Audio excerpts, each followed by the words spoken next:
Hello, hello, everybody. Welcome in, welcome in, welcome in. Glad you could be here. My name is Todd. This is the reaction stream. If you've been here before, I appreciate you joining again. It's amazing. Glad you're here. If this is your first time, hit the follow button. If you're watching live via Twitch, if you're watching later on YouTube, go ahead and hit that subscribe button. I appreciate it greatly. It's a free and easy way to support the channel. All the videos you're about to see are requested by ToddReacts.com members. You can certainly join today. ToddReacts.com. All the tiers you see before you are video requesting tiers, so that makes it easy for you. There's a little differences here and there, so go ahead and check that out. And of course, on the website, we do have the public-facing queue. This is the thing that keeps everything together, basically. It tells you all the different videos that have been requested by ToddReacts.com members, and they're currently waiting to be reacted to. And if you don't see something on there that you desperately want, you can scroll to the bottom of the page. You can sign up right there. So we make it easy for you here. And of course, like I mentioned earlier, YouTube channel. Shout out to all 14,900 of you who have already hit the subscribe button. I appreciate it greatly. Hopefully the algorithm is working in your favor. Over 1,200 videos in the backlog, so go ahead and check that out. Heard the doctor would be here. Indeed, the doctor will. The doctor's in. Oh my gosh, that was cheesy. Playlists available as well. If you don't see a playlist that you want or think should be there, let me know in the Discord, of course. But we have tons of different playlists. If you're looking for something specific, chances are we got it. And last but certainly not least, the one and only, as I mentioned previously, the Discord. Quite a lovely place. Friends have been made, all that good stuff. Just had a birthday in there. Shout out to Dia. It is your birthday. Hope it's a good one. Hope it's been a fun day. As you can see at the top, it tells you we're live, which is awesome. Gives you a nice little link to the Twitch. And of course, we have tons of different fandom channels and community channels as well for you to get to know each other, of course. So go ahead and join us in there. We do I don't even know how to rephrase that, but 358 members, awesome. We do have a monthly Discord stream specifically into the Discord, so that's another reason to join. It's totally free, links everywhere, but we're going to be having that very soon, very soon, so you definitely want to join immediately. Well, maybe not immediately, but as soon as you can. As soon as you can. It's not a fire drill or anything like that. You don't have to run out of the building and sign up, but close. It'll be happening very soon, so you definitely want to jump in there. All right, let's go through the lineup. I hope you had a great weekend. It's kind of weird for me for right now because I switched the schedule a little bit. I'm so used to streaming on Mondays where the weekend is like front of mind or whatever, but for some reason on Wednesdays, it seems like it was ages ago. It's like the first time I've streamed this week, and I'm just like, oh man, the weekend. What happened? It was so long ago. Gosh.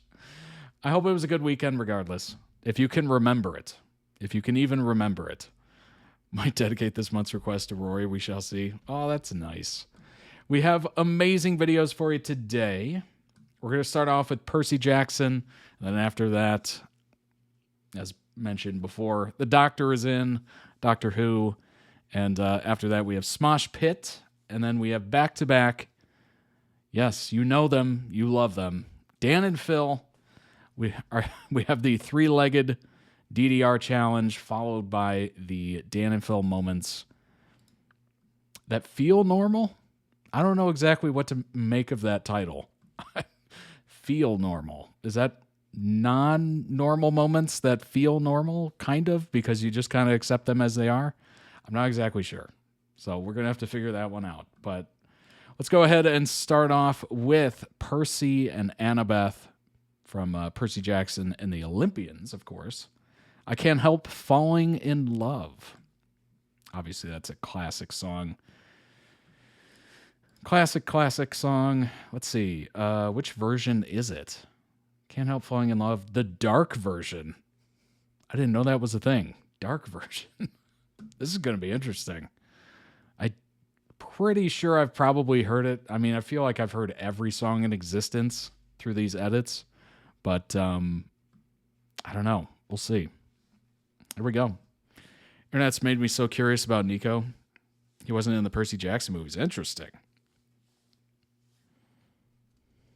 Nico's a great character. I'm about to dive into Nico and Wilbux. Cool. All right. Can't help falling in love with you, dark version, apparently. Percy and Annabeth. You deserve to know the truth about your own fate.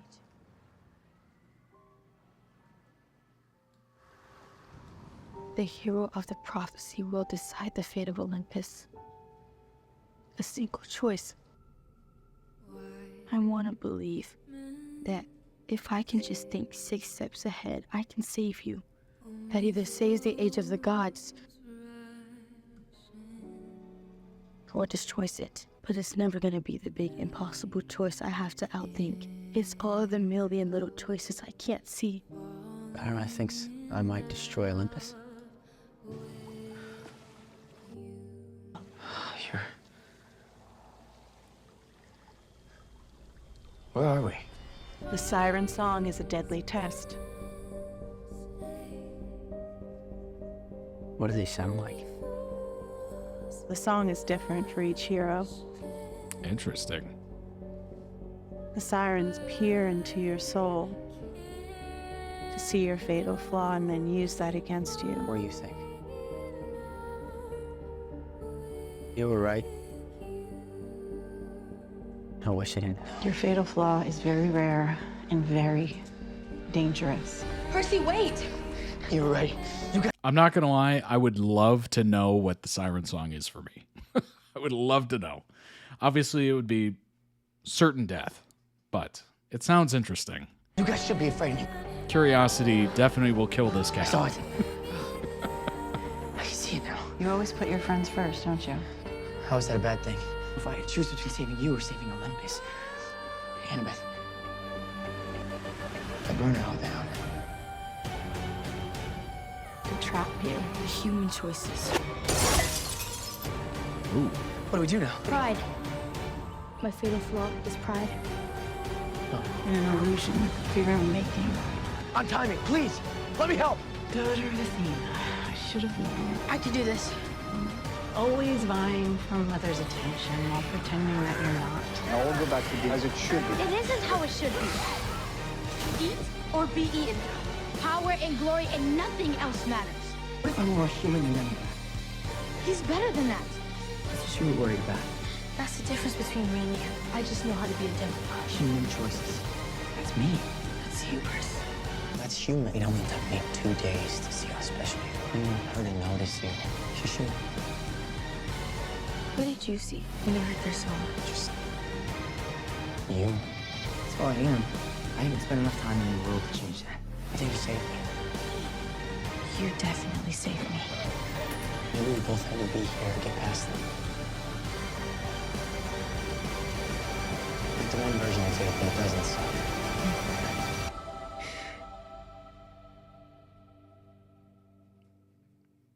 Whoa. Epic. Epic. Oh my gosh. Good grief. I can't tell if it was the music or just the pacing of that, but it like grabbed me. It was very interesting. Link down below in the YouTube video description for the original video. Go throw it some much deserved love. Also check out their channel. They might have other videos that might interest you, of course. If you're really interested, maybe you want to request it for stream. Just going to throw that out there. But let's go ahead and bring up some information on Percy Jackson and the Olympians. Percy Jackson and the Olympians Season 2 is the adaptation fans dreamed of. Season 2 premiered December 10th of last year. It seems like ages ago at this point. Oh my gosh. It's been a long time since the fantastic first season of Percy Jackson and the Olympians debuted on Disney Plus in 2023. Oh my gosh. The gap is wild. It was a great edit. Indeed.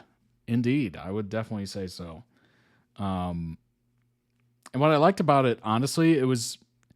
obviously the song title kind of makes you feel like it's just going to be some like lovey-dovey, romance, beautiful video or whatever. And it was complete opposite. Complete opposite. It was very, we need each other to survive kind of emotions. Very interesting. One might assume that the long gap between seasons and expectations higher than Mount Olympus, hovering about the Empire State Building, might have caused a bit of sophomore slump. After watching the first few episodes of Season 2, I can finally reveal that is not the case. Season 2 is not only a worthy adaptation of Rick Riordan's. I don't know why I want to add a second I there for some reason. The Sea of Monsters is the second book of the Percy Jackson and the Olympians book series, but it's even better than the first. Almost every aspect. Okay, let's get into it. Come on. We don't need to repeat sentences here. There were some obviously challenges adapting The Lightning Thief, but the Sea of Monsters story, while I won't say it better, it just feels tighter. It's paced a little bit better. There's still the race against the clock that's present in all of Riordan's stories, but the story lends itself to a better pace compared to the first season. I don't have to waste as much time getting introduced to the new world. I mean, that's true of every show, correct? On Season 2? Just saying. In Season 2, Percy is still going through a lot of changes, but it's quick. First story, for the most part, is character-driven, while Season 1 felt at times like it was checking off plot points to reach the end destination and big reveals. Season 2 feels the opposite. That's good. It's relaxed, at least so far, and the story develops naturally based on the choices the characters make. For those who are unfamiliar with where the story's headed, I'll keep it brief and spoiler-free. Percy Jackson Season 2 explores Percy and Annabeth's latest adventure to rescue Grover after his mission to find Pan, the god of the wild, goes wrong. There's also some big trouble back at the camp, but we'll save that conversation for another day. Cast is even better. Honestly, that's what you hope for. That every season out, it's more natural. The cast is gelling even better. The chemistry's off the charts. Like, you just expect every season is just going to get better and better and better. Usually where it lets us down is the storyline. Sometimes the storyline can really take a hit over the seasons, but hopefully the actors themselves are performing better and better and better. I've seen a lot of opinions of, this is just kind of a side note tangent, but I've seen a lot of opinions of Euphoria Season 3 where people felt like some of the actors were not exactly in it. Like they had moved on to bigger and better things, and they just weren't really giving it their all, which is interesting. Usually it's the other way around, where the actors are giving it their all and the writing is horrendous. So it's kind of interesting. It's good to hear it's gotten good reviews, though. Absolutely. Planning on watching the show, but I haven't gotten around to it yet. That's life, isn't it? That's so life. What's up, Hazel? Just popping in to say hello. Wish I could stay, but I'm at town's Canada Day celebration. Nice. Well, I hope it's fun. I hope it's amazing. I think people think Zendaya was very over Euphoria. Yeah, absolutely. Absolutely. I heard one of the opinions as well was that, what is his name? Oh my gosh. Why am I blanking on his name? Oh. Mr. Wuthering Heights. What is his name? Oh, it's driving me nuts. Oh gosh. Why do I think Jacob Elordi? Jacob Elordi, that's it. My gosh. I don't know why it took that long. Jacob Elordi, yes. Yes, correct. Jacob Elordi kind of like phoned it in, interestingly enough. That was a take that I saw a couple times on the internet. But I don't know. The problem is I haven't seen... the problem is I've seen a couple episodes of Season 3. I don't think I saw Season 2 at all.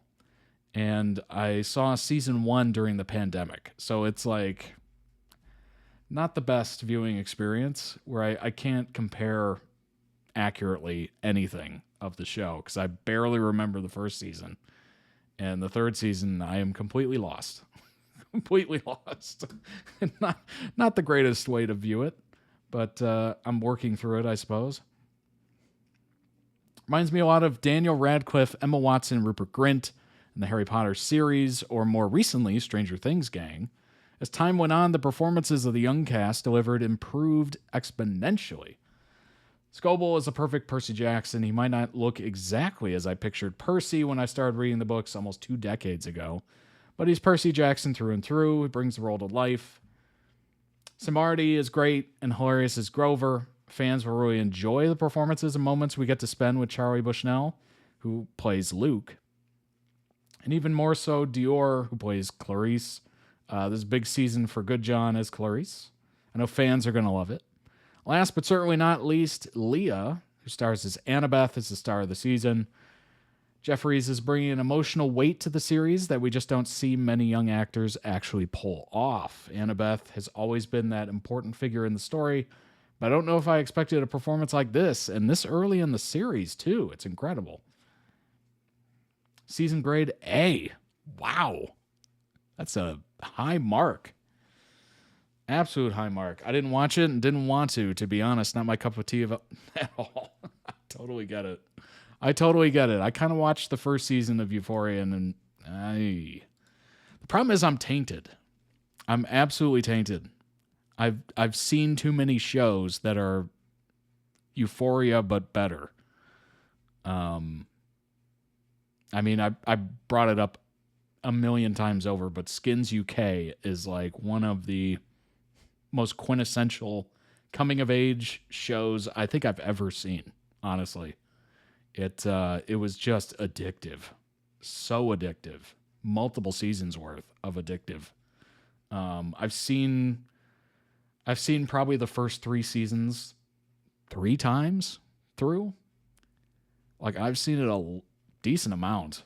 And then I watched the horrific MTV US version of it, which was awful. It's like they tried to redo the show, but with US broadcasting rules and regulations, it just completely neutered it. And then watching Euphoria, I mean, the cool part is it's on HBO, so it kind of is a little less restricted over here. But I don't know. I was watching it and I'm just like, this kind of reminds me of Skins. And that kind of tainted it for me for some reason. Euphoria is another one of those I'm planning on watching eventually because I tend to appreciate and enjoy realistic depictions of addiction and addictive personalities. Someone who personally struggles to balance having it in my genes. Yeah, it is. I would say that. It is a good depiction, for sure. It really is. Especially impressive after Sea of Monsters film flopped so hard, right? Yeah, that's true. I don't even remember that movie coming out, to be brutally honest. Degrassi: A Next Generation was a real one, too. I've seen a decent amount of Degrassi lately, and I've never seen it before. Obviously, I knew Drake was off the original, but there's this channel that I found where it's just Degrassi Next Generation 24/7, and they just go through all the episodes, and I just would put it on and kind of enjoy it. Like it was weirdly, it reminded me of like the old shows, the old sitcoms of dealing with really real stuff every once in a while. Not all the time, but yeah, when it hit, and it hit some very realistic storylines. Part of me wants to request Skins content to see you on Nostalgia Train. Oh my gosh. Oh my God. The problem with that is it's going to make me spiral into wanting to watch it again, which is just, I mean, yes. It's kind of a comfort show, honestly. I just never watch it. I don't watch it often. I probably haven't seen it in like a decade at this point. But yeah, it's quite amazing. I do enjoy it a lot. Eli and Craig are 2 characters in Degrassi who are really good bipolar depictions in media. Definitely addressed some real issues. Adam was a pretty good trans representation. I'm trying to remember, because I've seen a decent amount of episodes, but probably not enough to know too much.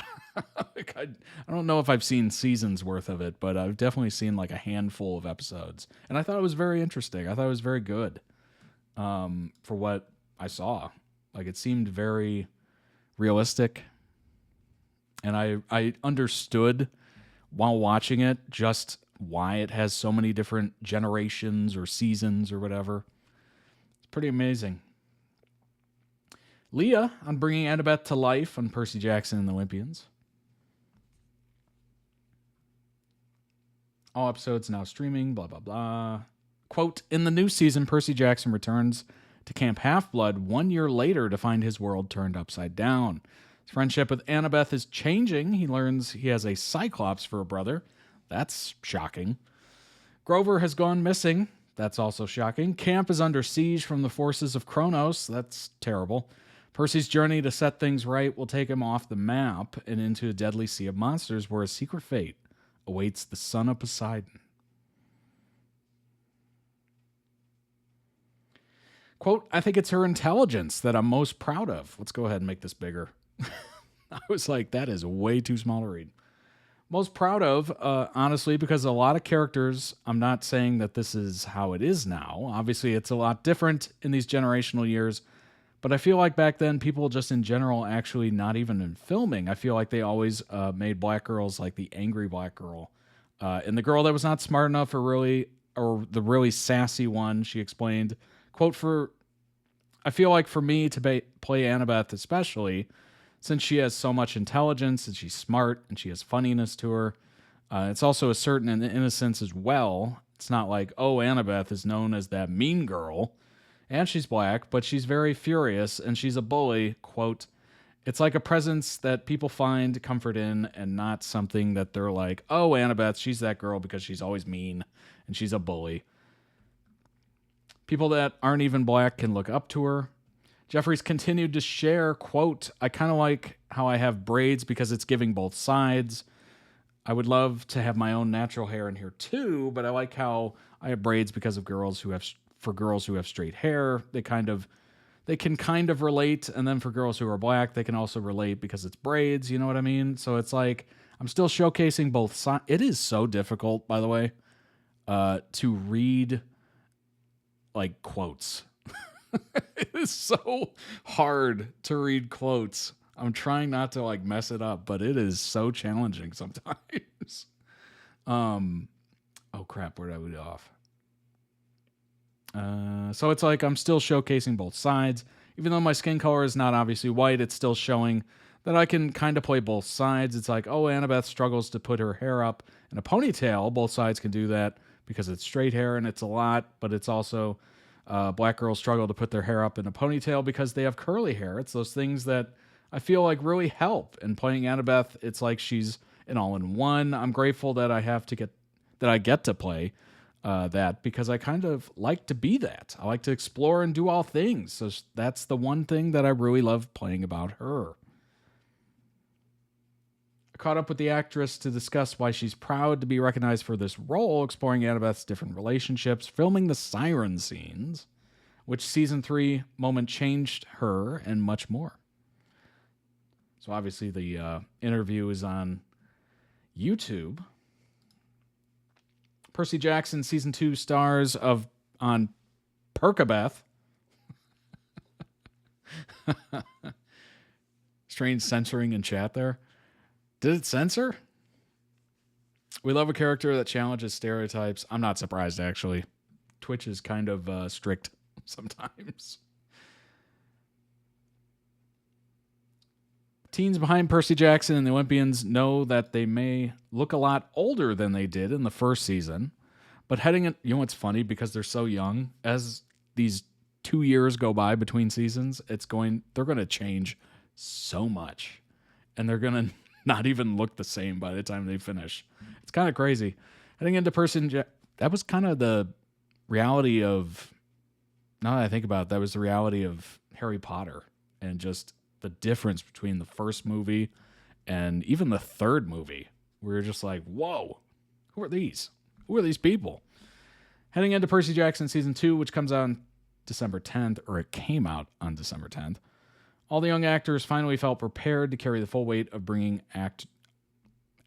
author Rick Riordan's beloved fantasy novels to life once more. Quote, we're all more ready to step up to the responsibilities of not only putting on a show of this size, but also the in-universe stakes, said Aaron, who plays loyal satyr protector, Grover, tells Teen Vogue on a video call from Vancouver, where the cast is in the middle of shooting season 3, stakes are a lot more serious this season for all of us. Grover and Annabeth to find Zeus's master lightning bolt and to save his mortal mother, Sally, from the underworld. It adapts The Sea of Monsters, follows Percy, Annabeth, and his new Cyclops half-brother Tyson as they journey into the Bermuda Triangle to find the Golden Fleece, a magical item that can fix the breached barrier around Camp Half-Blood. Along the way, new trio joins forces with fellow demigod Clarice, rescue Grover from the Cyclops, and come face-to-face again with Luke, their former fellow camper who is now working with the Titan King Kronos to bring down Olympus. Random Stray Kids video in the middle of this article. Oh my gosh. Stray Kids jump scare there. This quote, "This is really angsty season, in my opinion. A lot of the challenges he faces are about him and his feelings, so I think, if anything, pulled a little bit from the third book back to the second, because the third book deals with that a lot. Quote, each season, the stakes get a little higher and the color grading gets a little darker." I like that. Hopefully not so dark where you're like turning up the brightness on whatever you're watching it on. Storylines become more grounded and gory and intense. Ooh. I think that what is contributing to the scale of the entire show is that as time goes on and our characters and our audience grow up, things get more real. If you take a look at each person's arc, there's some kid out there going through the exact same thing. Yes, many demigod children out there finding golden fleeces and attacking monsters and finding out they have Cyclopses as brothers. Because of all the special effects, Percabeth sounds like an instant coffee. It does indeed.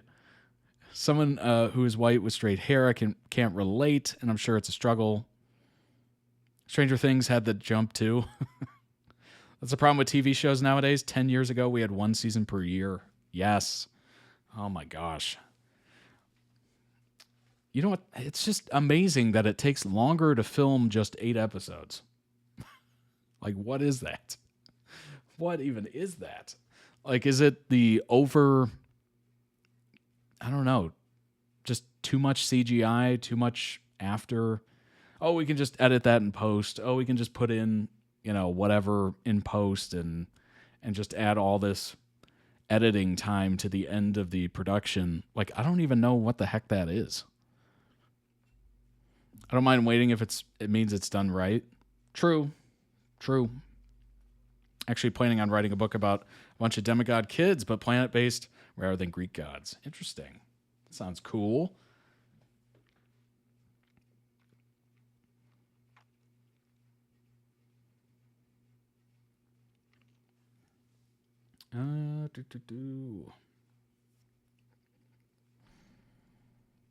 Okay, so obviously we have more characters.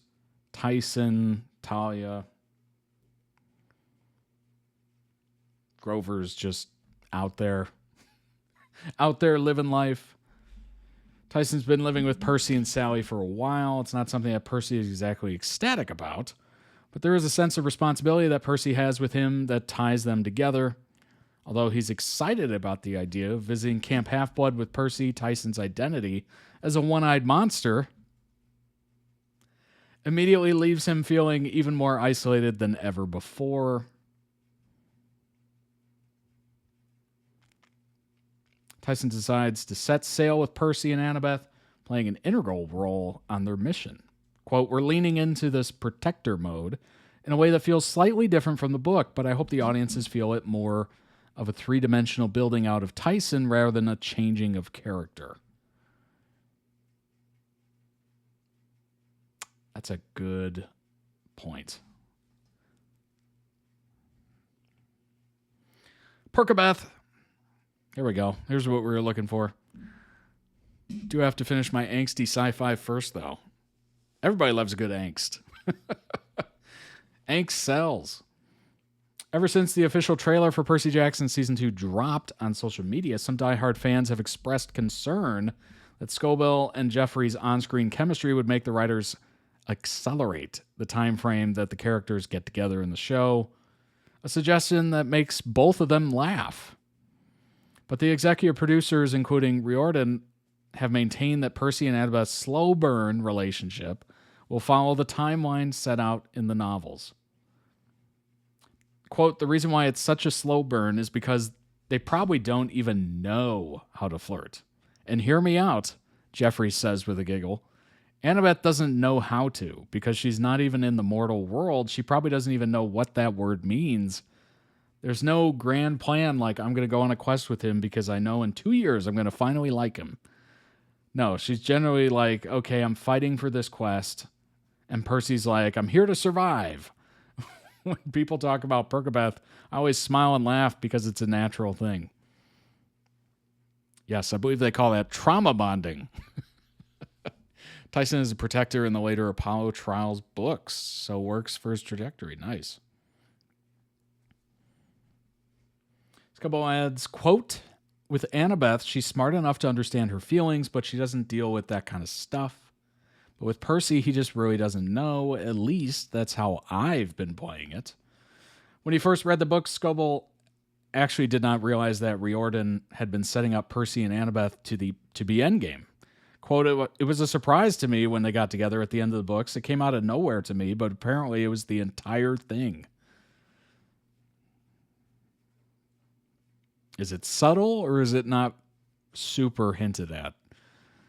Well, there are little lines of dialogue that appear to hint at the character's dynamic in future seasons. Scobell believes Percy is still genuinely unaware of how he is coming across to Annabeth. Part of the struggle of the young actors has been knowing when to lean into that future romance and when to pull back. Especially when the writers quote, giving the fans these little pieces of the relationship early on. Little sprinkles. Little crumbs for you. Quote, there's been times when I get the script and I'm like, there's just no way I can say that. Guys, this is such a season 5 thing. Most of the time they write it out and I try to take it out. I'll find a way to make it work, but I don't like doing any of that now because then you lose all of it in the future, Scobell said. It's also difficult because they have to write more for us. We look so much older than we did, and us saying the lines that we would have said when we were just 13 years old just doesn't work anymore. One of the things that changes a lot from season 1 to season 2, and especially from 2 to 3, is the dialogue. It's a whole new level every time. Yeah, that's interesting too. As they age out, just the actors, you also have to change the dialogue so it doesn't sound so kid-like.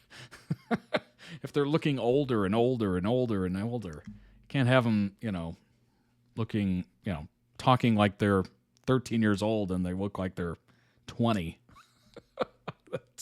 That would be interesting.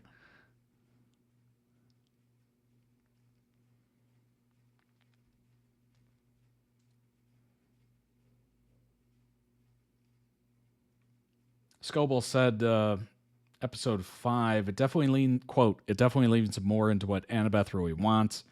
Changes a little bit because it's not necessarily a decision we make together anymore for her to hear the sirens. I think it pushes us forward towards the island and further along in the quest than the book did. In the book, it almost felt like a little bit of a detour in a good way, but it was almost like we were on the quest to get Grover, and then we ended up deciding to hear the sirens, and it turned into a whole thing, but now it's just part of that quest. Honestly, it's a good thing to do, because the sirens are, I don't know, sirens are just classic. It's such a classic tale, or fable, or whatever you want to call it. Those sirens look terrifying, though. Here I was under the impression that sirens are like these gorgeous, more beautiful than you've ever seen of anything. And those sirens were the most hideous rock people I've ever seen in my life. What even is that? Very interesting. Very, very interesting. Oh my gosh. Sadly, the producers and writers forgot the first 2 seasons were more horror than thriller. Oh my gosh. It's not subtle. Oh, gotcha. Okay. Well, maybe he was just clueless, you know? Maybe he was a little too young when he first read it. That might be it. I feel like the very obvious Percabeth in the show is fan service and doesn't do anything good for the characters. This was posted 6 months ago.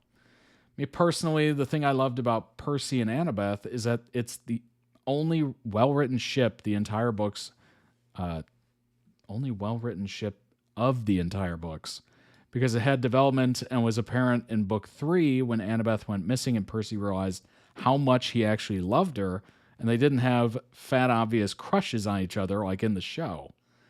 I feel like the show will dumb down character development even more, to be honest.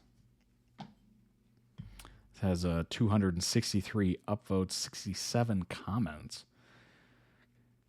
First person says, I see people on Twitter making fun of Walker behind the scenes, shutting down certain dialogues and repeating, quote, it's supposed to be a slow burn.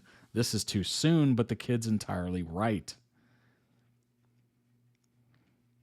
It's Twitter. People there are either grown adults who want to argue with every kid alive to boost their confidence, or dumb kids and edgy teens. Nobody should take people seriously on Twitter. That might be the most coherent description I've ever heard. Reddit has entire hate for trashing every episode. There's a lot of maladjusted folks running amok on social media. Yes, exactly. There's no need for these strong declarations of how Percy would let the world burn for her yet. That's just way too much. If they really wanted that moment in the show, they should have just included Grover in that statement. Quote, I would let the world burn for my friends. Gets the point across and avoids anything overtly relating to Percabeth. Plus, it would play beautifully with Percy's fatal flaw, and dare I say, elevate the importance of his flaw and writing of his character. In the books, it was always clear that Percy isn't going to go bad or do some heinous stuff to put the world in jeopardy despite his flaw, but this line could potentially shake up even book readers. That makes sense given the flaw. That just reminds me of nobody's going to get this, but that just reminds me of Always Sunny in Philadelphia about the implication. That makes sense given the implication. What's up, Ghost King? Welcome in. Thing is, the book is Percy's POV only, but the show we can see the crushes Percy doesn't notice. Ooh, that's interesting. That's interesting. I kind of like that too. Me personally, if my situationship told me he'd let the world burn for me before even having a kiss or an emotional hug, the show will probably cut out the underwater thing since the main actor doesn't like filming underwater or something. I'd be creeped out. Yeah, that might... If it was right before, like a very impassioned kiss, maybe it would be understandable, but if it's just by itself, I would let the world burn for you. Anyway, let's go ahead and find that golden fleece. Like, I'd be like, okay, that was... What? I wouldn't describe them as a situationship at all, though. They're like just friends. 100% true. 100%. I don't think this person knows what situationship is. What's up, Rack? Welcome in. They just want Percabeth fans to squeal and swoon online. I'll admit, I'm one of those fans. Well, they have, you know, they're able to see themselves, right? But it's still totally fan service. Yeah, probably is. They want to hook as many people as possible. And what's a good way to do it? Go right into the ships. Get right in there. It's one of those issues with the show in general, and I believe a criticism I feel has come up with a lot more modern PJO type books. They feel like they're written for fan service more than they're written for with how the characters act. Like it relies more on the fanon idea of these characters than how they were originally.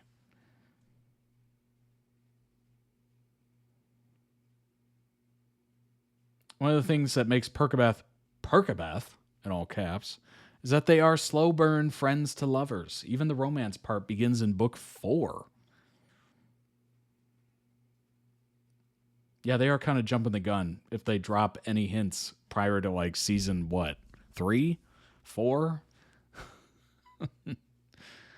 Indeed, indeed. I mean, the writers are obviously Percabeth stans, which is fine, but it's clearly influencing them to push the ship way harder than the books did at this point, and I think the show and its characters suffer for it.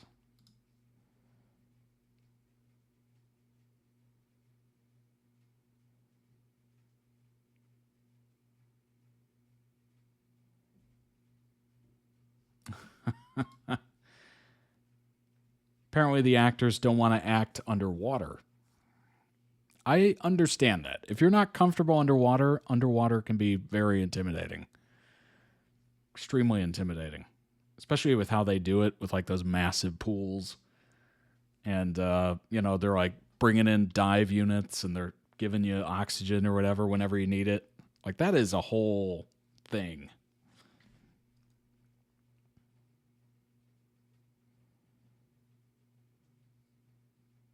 I think it's a lot harder to make it a slow burn when it's a TV show movie, especially live action. Since we don't see much of Percy's inner thoughts, so it's hard to see Percabeth developing. Well, how about Eddie and Buck? That's a TV live action, isn't it? Slow burns are made for TV. Made for TV. It's a little harder in a movie. Definitely a little harder in a movie. But TV-wise, that's what slow burns are made for. They really do a speed run in the show, but they only have 8-episode seasons. I mean, need I say any more about 8-episode seasons? I think I've said enough, honestly. They are terrible for the most part. Really bad. It just speeds everything up. You have no sort of like development. Maybe the main story is able to develop just a little bit, but you can't, without it seeming jarring, it's really tough to move things along in the story. It's just unfortunate. No underwater is hard when you're the son of Poseidon.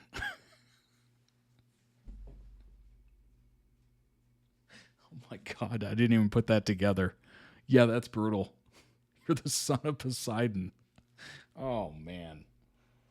Oh, boy. That's rough. That is rough. If you want a slow burn, you make a movie series. Yeah, exactly.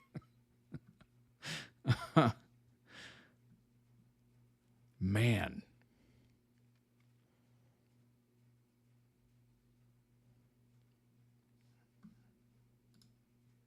Is there obvious Percabeth fan service when the actors keep saying Percy and Annabeth are still getting to know each other and there's no romance?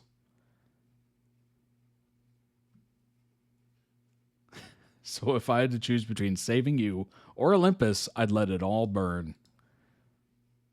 Percy needs to shut his up. I guess I'll censor that.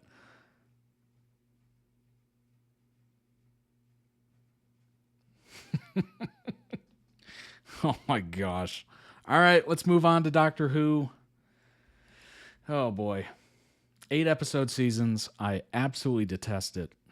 Absolutely detest it. Unless the show is like very simple and it's one straight story. Not a lot of offshoots, not a lot of, characters to develop or anything like that. It's just very straightforward. Then it kind of works. Or if it's like a documentary kind of show, I feel like 8 episodes is more than enough. But man, if you're trying to build a story, build a world and everything like that, 8 episodes is tough. It's really tough. And it's even worse if you're spending 2 years between seasons. Come on now. What are you doing? 8 episodes, it takes you 2 years? Ah. Part of why the American model is better at 24 episodes per season. Yeah, I mean, it doesn't even have to be 24, but 24 is a pretty good number. If it's anything over 30, that's kind of, I don't know. That might be too many. That might be too many. 12 is like, to me, feels like a minimum 12.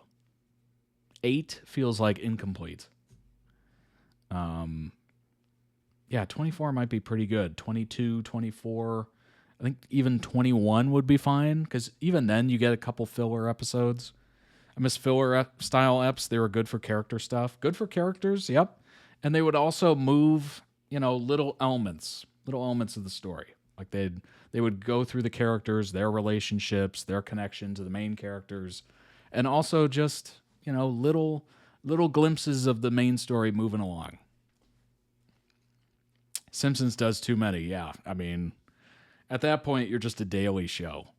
You're just like a soap opera at that point, or soap drama, where it's 5 episodes a week, and you do like 100 episodes a year or something. Like, that is crazy. I don't know why these shows keep getting shorter per season. It's got to be a money thing, right?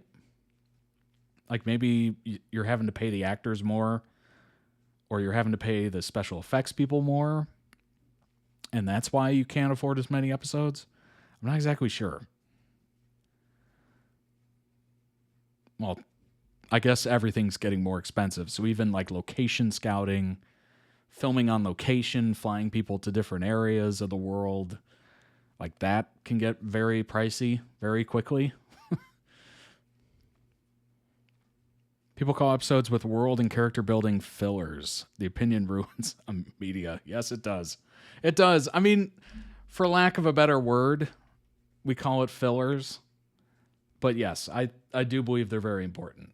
And it really helps the overall story. So is it a filler? Technically, kind of. But they're needed. They're absolutely needed. And I think we're doing disservice to the whole art form by getting rid of filler episodes, or episodes in which you grow the story, grow the world. I think it's really unfortunate. It really depends on the story. I think as long as you do it right and do it justice and worry less about how long it is and more about the pacing, the story, you're good. True.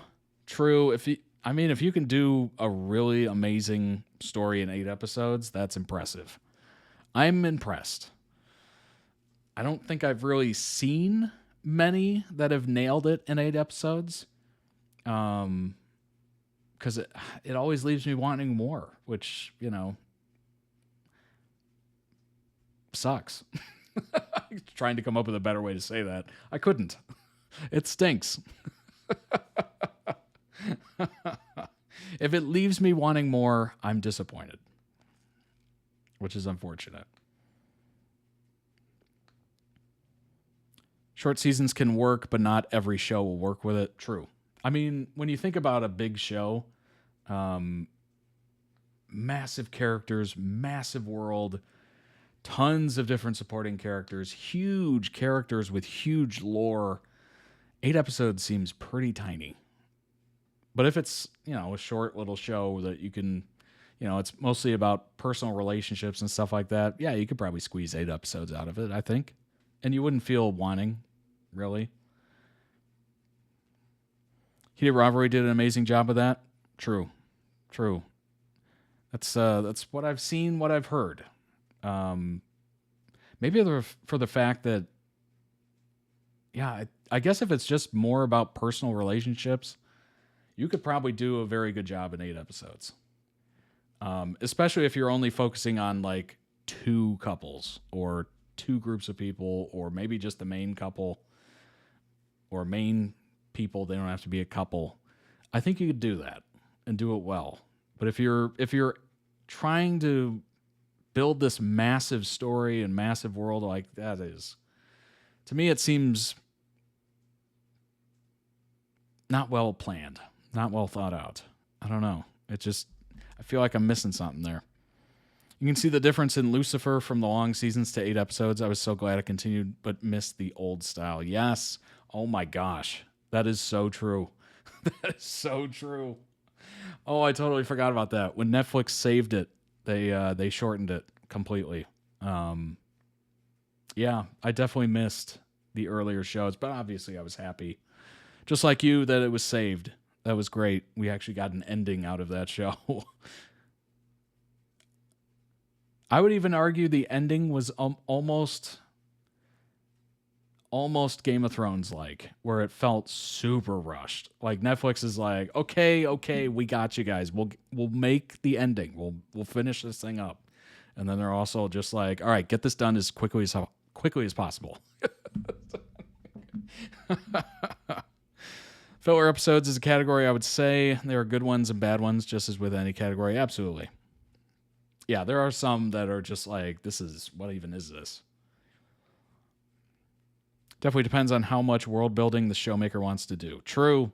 Very true. I would argue if you're taking on a massive IP or, whatever, if you're taking on a massive IP, you owe it to obviously the fans of that IP and the originators of the IP to give it your all, to really try. And, I will forever go back to the Lord of the Rings trilogy and go, that was someone, Peter Jackson gave his all for that. It was perfect. Maestro, masterpiece, whatever you want to call it. Those movies are long as heck, but I think it did it justice. Obviously, you're not going to cram everything in there, but they were epics. They're literally epics. So the fact that we got 3.5 hours on each movie is amazing. Amazing. 100% depending on how many areas you want to cover, how many characters, world building. To repeat my earlier points somewhat, I do wish writers would concern themselves more with doing everything justice without dragging it on instead of worrying about length or consistency or every season movie being similar lengths. I don't think a lot of writers do care about the length. I think okay, I take that back. I'm assuming the people coming up with how many episodes they get is the studios or the networks or streaming service or whatever. And I'm assuming they're putting limits on writers, which is unfortunate because I feel like if you were to give writers a choice, whether they want to do 12 episodes, 24 episodes, or 8, I would assume most would want to do at least 12 to really flesh out a story. And if they can't do more than 8, I would argue you pick the wrong writers. If it's not a good product and they can't do more than 8 episodes, they probably shouldn't be doing the show. But I'm assuming they're putting restrictions on the writers, saying, all right, we'll give you 8 episodes. That's it. So you got to fit this story in there. Or we see your script, we see your storyline. We're going to cut like 90% of this. I would assume that's the case. I have no idea. I have no knowledge of the industry or anything like that of that nature. But yeah, it's usually higher ups are to blame. Yeah, I would think so. They're the ones that cancel all our favorite shows. Gosh. Oh my gosh. The amount of cancellations is crazy. It's crazy. Likely 100% the producers, streaming services, I just wish they would stand up more in the name of quality. It's unfortunate, but I don't think they ever will, right? They're very much like, we got tons of writers, tons of scripts, tons of shows, on to the next, on to the next, on to the next. It's just unfortunate. It really is. I can't figure out why. Is it because we have too many choices, too many options, and that they're willing to just throw everything out if it's not an instant viral hit? Is this coming back to social media again? If it's not viral, who cares? But that doesn't make any sense because so many shows, there's been a couple of shows that are high with the critics, like rated high, but nobody watches it. So what is happening with that? And then some are rated high with the critics, nobody watches it, and then they can it. They cancel it. It's like, who is making these choices? Does the person, here's a question. Do the people making these choices actually watch their own product? That is a question I have. Are they actually the consumers of their own product? Is it realistic that they'd be able to watch everything on Netflix or whatever, pick a streamer? Probably not. But I would be interested to know if they're watching shows on their own platform. And how many shows do they watch? And how long do they watch them? Oh, gosh. Like, I just have a feeling if we ever had somebody as, like, CEO of some platform, right? Streaming platform, whatever, that was a livid, like, all-in fan of some piece of content on that platform, I think we would have vastly different results. They would actually be in tune with, like, online culture, fandoms, etc. Like, they would actually, like, be in it to know what's going on. What do we keep? What do we get rid of? What, is this about to be peak? Are people going to join this because word of mouth is growing? Like that kind of thing. It's kind of crazy. That's due to poor advertising. Yeah, true. It seems like a lot of times I only see advertising on the platform for the show. Very rarely do they do cross-platform advertising.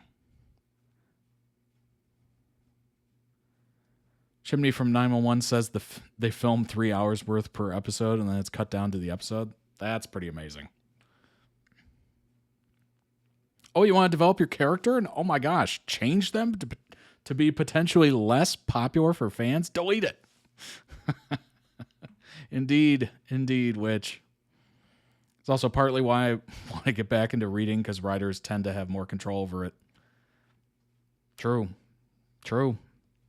Obviously, there's editors and publishers, and you have to get through them. But for the most part, even if the best part is if they're self-published, because then you just get the best. You get whatever they want to put out, they put out.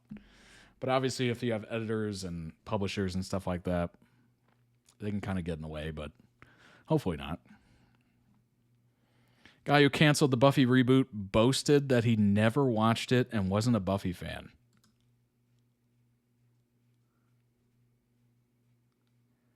That's crazy. Seriously? Oh my gosh. It kind of gives you a little taste of what's happening, doesn't it? That's crazy. Oh my gosh. Oh, that is heartbreaking. Heartbreaking. All right. On that sour note, oh my gosh. He boasted it to Sarah Michelle Gellar. That's crazy.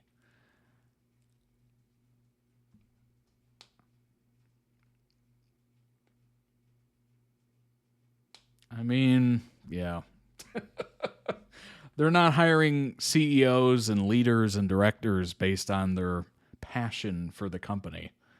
It's literally just a rotating door of people who know how to use ridiculous corporate terms. Strategery. Synergy. Oh, gosh. Man, that's depressing. That is so depressing. But honestly, it's not surprising. It shouldn't be, right? Oh, boy. Anyway, Doctor Who. Let's pick ourselves up a little bit. Doctor Who, the Doctor Tribute, 1963 to 2025. Hartnell to Gatwa. Piper? Question mark? Celebrate 62 years from an unearthly child to the reality war. I've edited together a montage from each Doctor. Just a slight refresh from the last version following Cootie's departure. Okay, we got them all in here. Let's check it out. Doctor Who. Have you ever thought what it's like to be wanderers in the fourth dimension? Have you? To be exiles?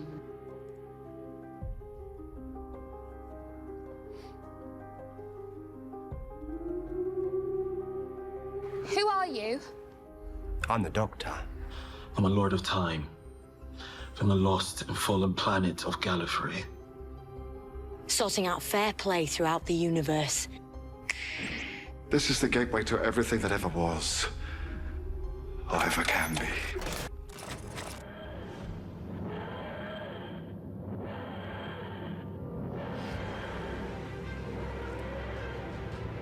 Yes, it's a spaceship. Yes, it's bigger on the inside. You see, we travel around in here through time and space. Aren't you going to say that it's bigger on the inside than it is on the outside? Everybody else does. Sonic screwdriver.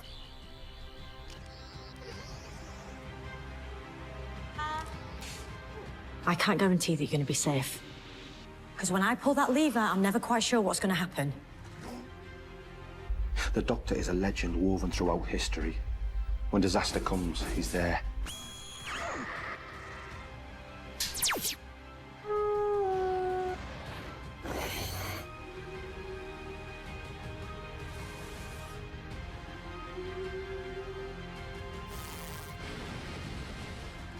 Honestly, it just fills my heart with hope. We have this show from 63 that's still going on, still going strong. Barely anything on TV is around since 1963. And the fact that newer and newer generations are getting into it and checking it out and learning about it, amazing. This show, requesters for this show, they weren't called members back then. Patreon members, I guess. I don't know. That was back when I had a Patreon. Requested Doctor Who, and I had never seen anything Doctor Who related, ever, in my life. I've heard of it. I've definitely heard the name. I had no idea what the TARDIS was, etc. Like, literally nothing. And it has been a journey. It's not been as recent a journey as we've dove into other topics and other shows and all that other stuff, but it is a constant. Even though they had a little bit of a break there, obviously, but it has been pretty much a constant in the zeitgeist, right? It's been a constant in pop culture, certainly over in the UK. It's gives me hope that, not everything is of the yesteryear. We still have some things to hold on to, kind of stuff. It's kind of cool. I love it. I love the fact that there's people that have seen literally all of it and they're still watching. And that's so many years later. That's so cool. So cool. I love it. What do you mean that's the Doctor? Doctor Who? It all started out as a mild curiosity in the junkyard. Now it's turned out to be quite a great spirited adventure. We'll show him whether this is a time machine or not. One day, I shall come back. Yes, I shall come back. Until then, there must be no regrets, no tears, no anxieties. Just go forward in all your beliefs and prove to me that I am not mistaken in mine.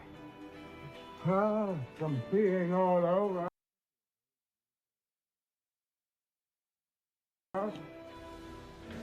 Our lives are different to anybody else's. That's the exciting thing. How nice to see you again, Doctor. While you have been content merely to observe the evil in the galaxy, I have been fighting against it. You can't disprove the facts. It's pure logic. Logic, my dear Zoe, merely enables one to be wrong with authority. You can't just change what I look like without consulting me! How do I know that you're not an imposter? But you don't. You don't. Only I know that. Reverse the polarity. Seems that I'm some kind of a galactic yo-yo. I'm your new assistant. In you go. Courage isn't just a matter of not being frightened. It's being afraid and doing what you have to do anyway. I'm not a human being. I walk in eternity. There's no point in being grown up if you can't be childish sometimes. Harry Sullivan is an imbecile! Would you like a jelly baby? I don't think we should interfere. Interfere? Of course we should interfere. Always do what you're best at. Chop Suey, the Galactic Emperor. You will be the first to die! Let's touch these two strands together. And the Daleks are finished. Do I have the right? Travel does broaden the mind. Yes. Till we meet again, Sarah. It's the end. But the moment has been prepared for. A man is the sum of his memories, you know. A Time Lord even more so. We meet again, Doctor. Brave. I'll say this. Back in the day, they had to really do practical effects. And there is something so nostalgic about watching that. Even though I didn't grow up in some of these years, there's something weirdly nostalgic about it. How it feels so, oh man, campy. It feels very campy in like a beautiful, like innocent way. I don't know. It's just, it kind of grabs me of like, everything is just so overproduced and over, you know, computerized nowadays, where it's so wholesome to see a show that is relying mostly on practical effects to get some of these shots. Braveheart team. You mean you're deliberately choosing to go on the run from your own people in a rackety old TARDIS? Why not? That's how it all started. You can see it come off the walls. That's funny. For some people, small, beautiful events is what life is all about. I owe it to my friend that climbed that I got right to this. So you see, I'm not going to let you stop me now. Change, my dear. And it seems on a moment too soon. What precisely do you do? Argue, mainly. Don't you try and use your brain, my girl. Small though it is, the human brain can be quite effective when used properly.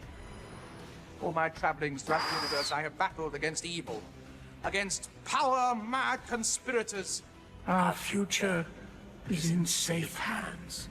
Time has flowed by. Think about me when you're living your life, one day after another. Think about the homeless traveller and his old police box. Do you fancy a quick trip round the 12 galaxies and then back to Perryville in time for tea? It's never fine to blow stuff up. Sometimes, sadly, it's the only solution. There will be no battle here! I'm the Doctor. But probably not the one you're expecting. I help where I can, I will not fight.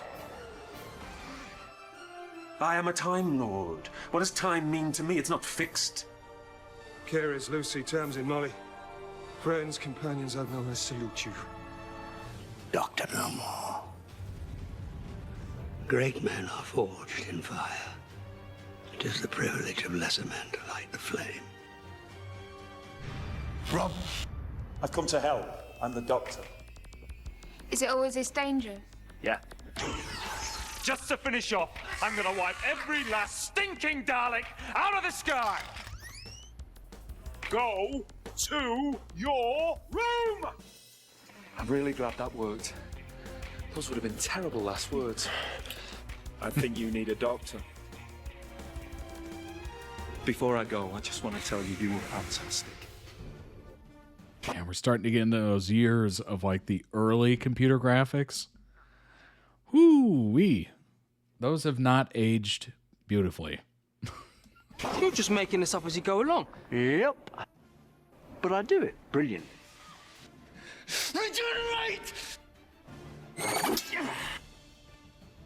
Allons-y! It's taken me all these years to realize the laws of time are mine, and they will obey me!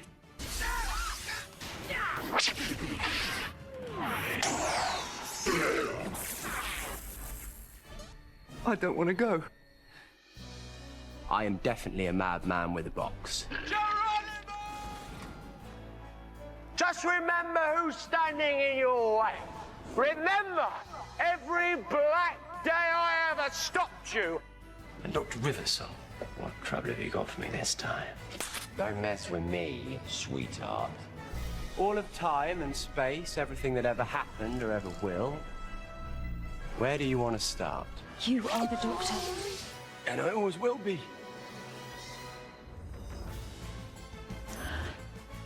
I am not a good man.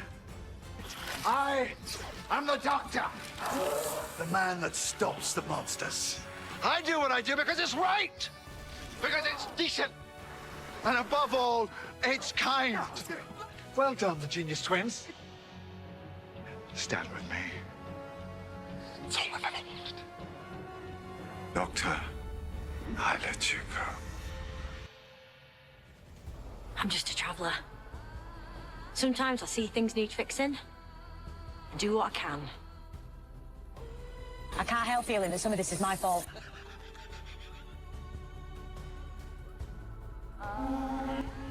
Travel, hopefully. The universe will surprise you.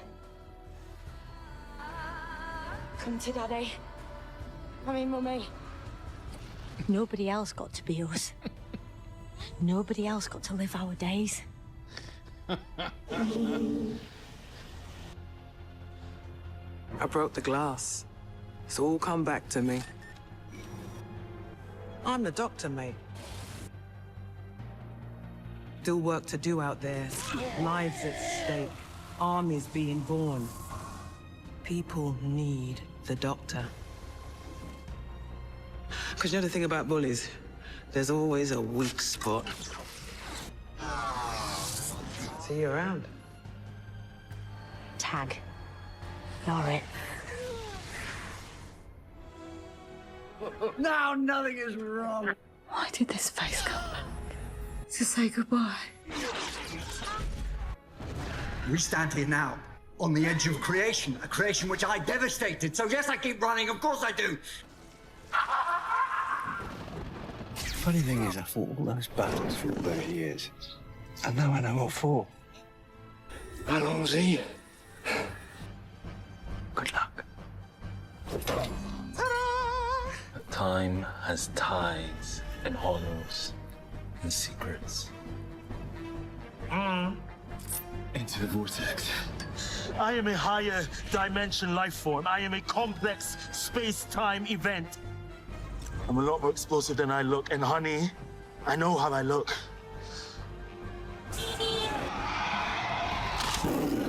Ta-da! I have energy to burn, and all the time in the universe.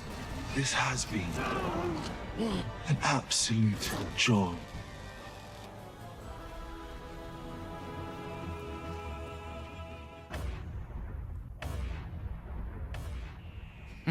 To be continued.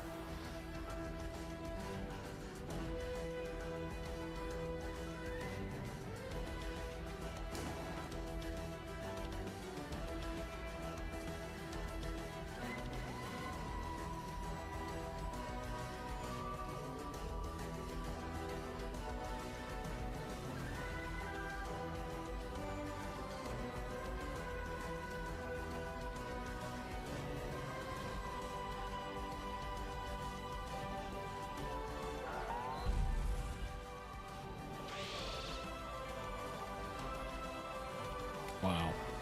The amount of adventure. Who doesn't love a good sci-fi?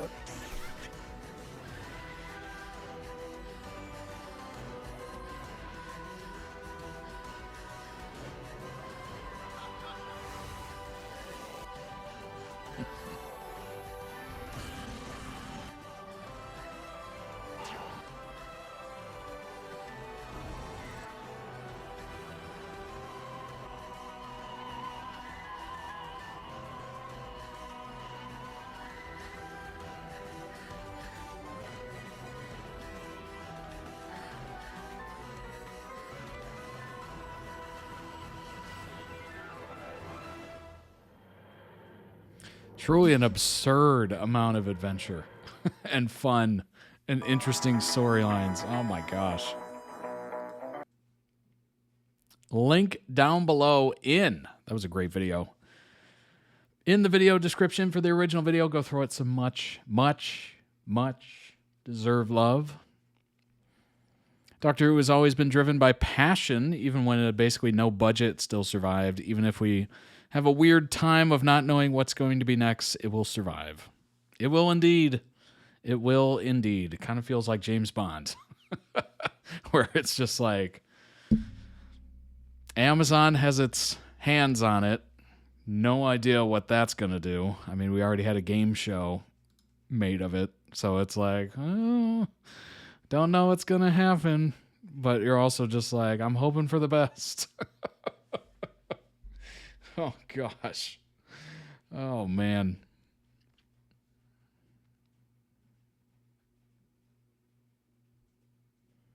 That was a good watch indeed.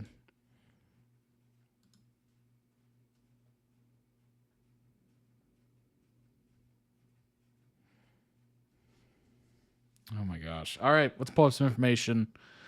Trying to catch up on what everybody's saying and also do this. Sometimes I get lost. All right, let's pull up some information on Doctor Who, of course. All 14 actors who have played Doctor Who over the show's more than 60-year history.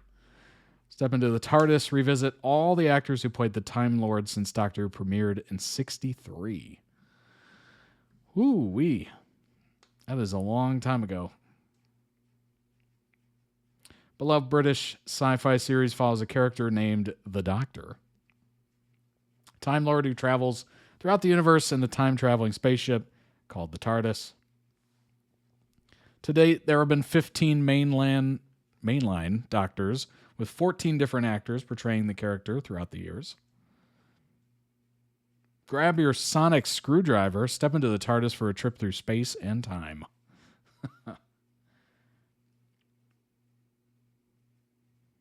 Every iteration of the Doctor has developed a fresh take while continuing the legacy of the classic program. Character's latest regeneration resulted in the reveal of Billie Piper, who previously played the Doctor's companion, Rose Tyler.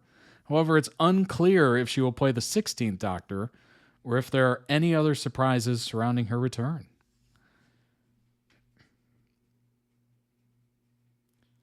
'62nd anniversary on November 23rd.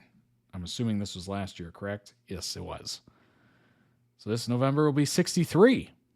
And it aired in 63. Interesting.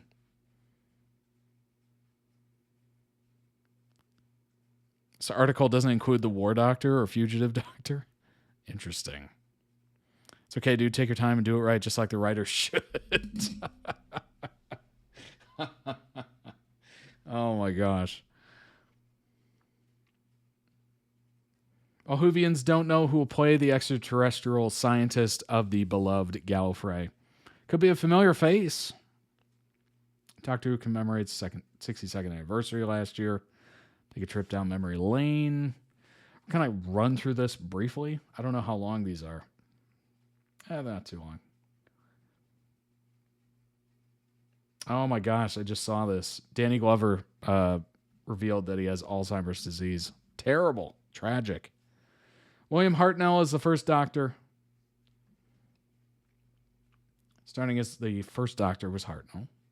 Opted to portray the Doctor as a stubborn yet warm for 4 seasons. Reflected as one of the more challenging aspects of playing the Doctor, acting alongside the characters known as the Daleks. They were difficulty to play to because you're not looking into human eyes, you know what I mean? You're looking at a metal object moving about with a voiceover. That would be kind of difficult. Any actor that has to act with somebody in like a green screen suit or something like that's got to be challenging. Certainly. First episode aired after a shooting of JFK and they canceled the whole show. That's crazy.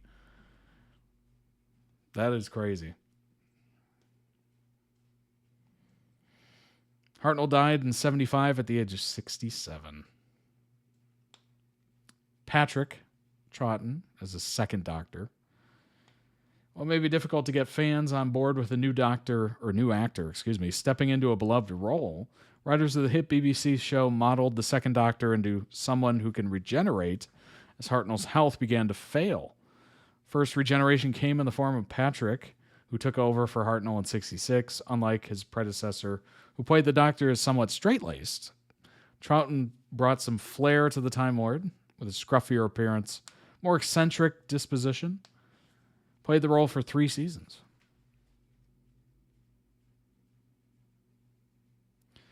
John as the Third Doctor for 5 seasons. Okay, we're getting a little longevity here. Flamboyant and vibrant portrayal of the Doctor, first to be broadcast on color television. That's interesting. Tom Baker as the fourth. Whimsical portrayal. Obviously, the scarf. We've talked about the scarf.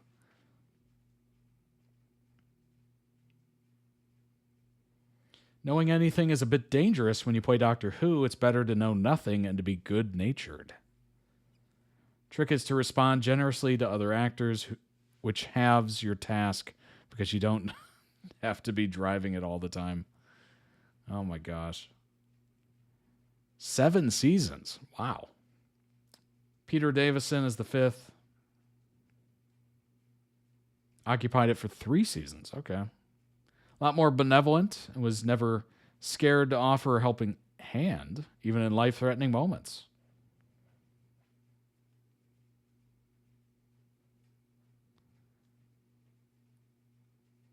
He continued, fans that grew up watching the program are now running the program. They're writing the program. They're in it.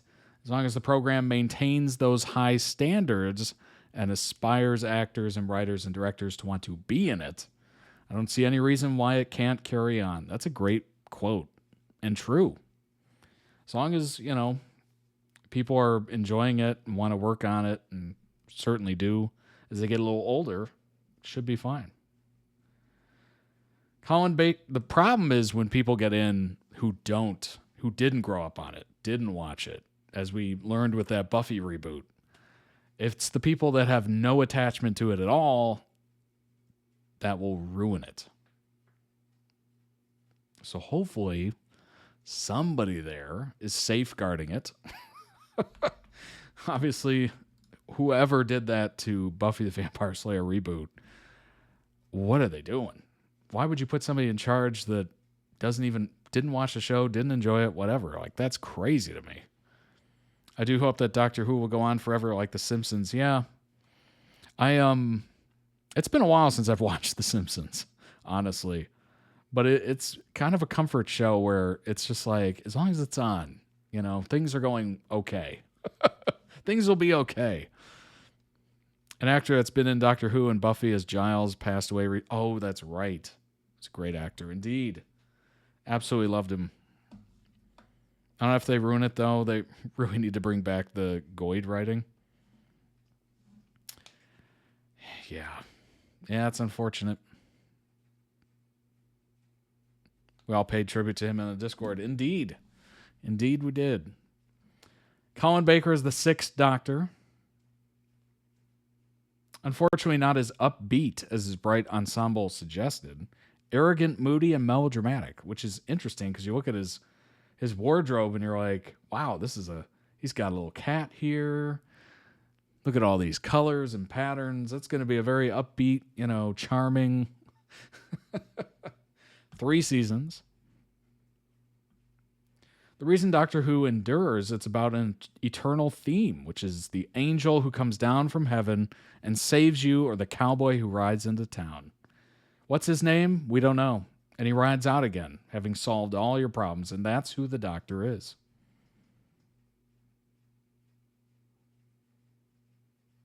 Yeah, it's a classic trope, right?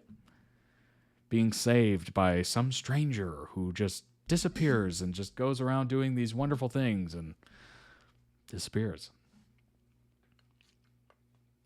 Sylvester McCoy is the 7th Doctor.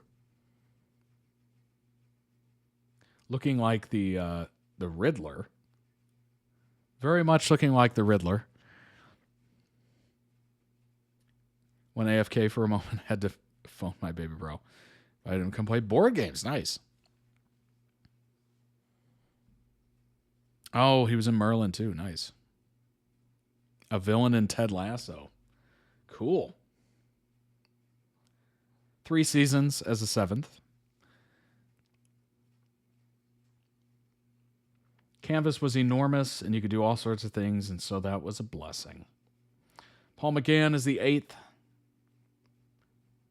Once the series went off air, producers made a film an effort to regenerate interest in the 1996 TV film. Unfortunately, the franchise wouldn't come back to screens for nearly a decade after failing to generate buzz. Despite it not directly leading to a revival of the series, McGann later said that, quote, "We did something right. I'd like to think that, not that we needed vindicating, but we were part of the reason, perhaps, why it never quite disappeared."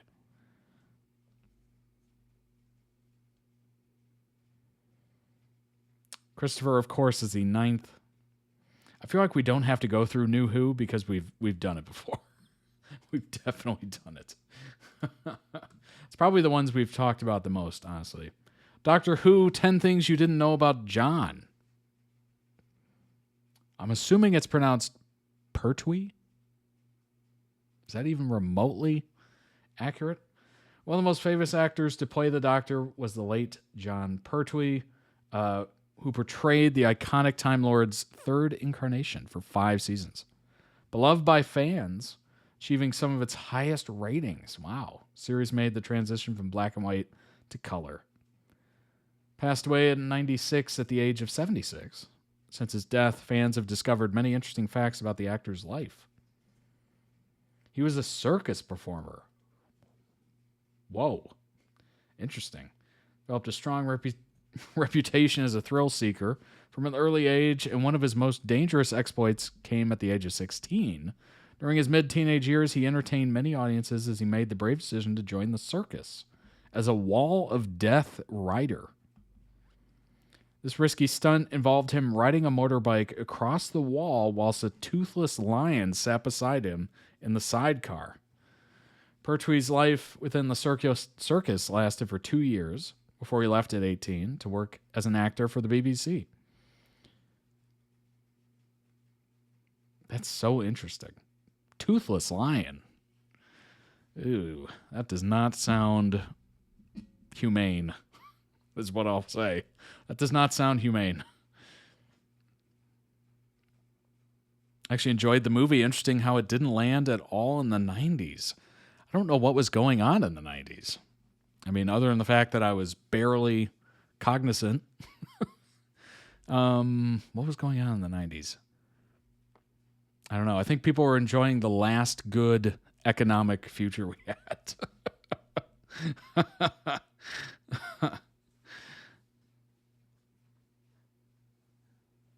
Internet dipped again? Oh my gosh, that's unfortunate. John is an icon. Indeed. Indeed. He helped design the Who-mobile. What even is that? That is interesting. Considered by fans as one of the best non-sonic devices, the Who-mobile is especially iconic as part of John Pertwee's era. However, what some viewers may not realize is that the Doctor himself was partly responsible for the vehicle's design. John collaborated alongside 2 race car engineers in order to bring the Time Lord's remarkable car to life. What a fascinating vehicle. Fitted everything from a television set to a computer bank, making it one of the most technologically advanced cars to feature during the classic series. He was in a Disney movie.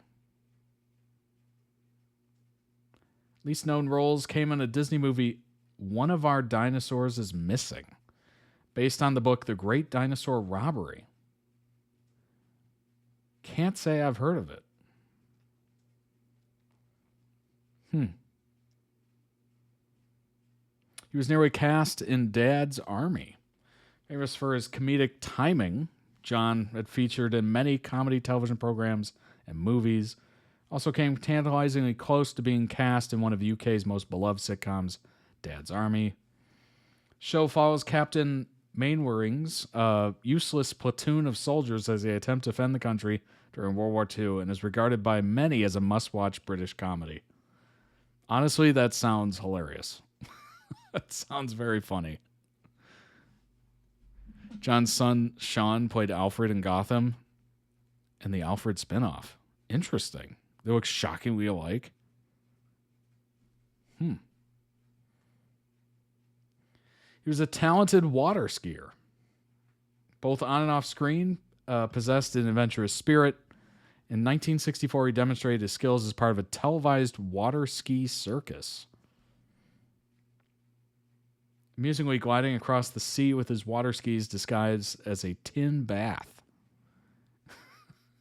That's...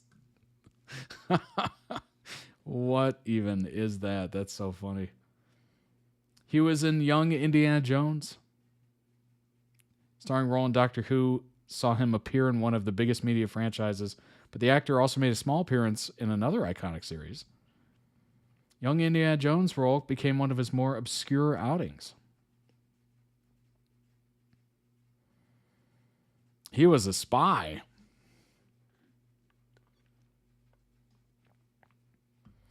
Early life saw him engaging in espionage. During the Second World War, the star worked as a secret agent for the Naval Intelligence Division. Alongside his spy work, Pertwee was expected to teach Commodores Secret Service skills and attend regular meetings with Winston Churchill. Whoa.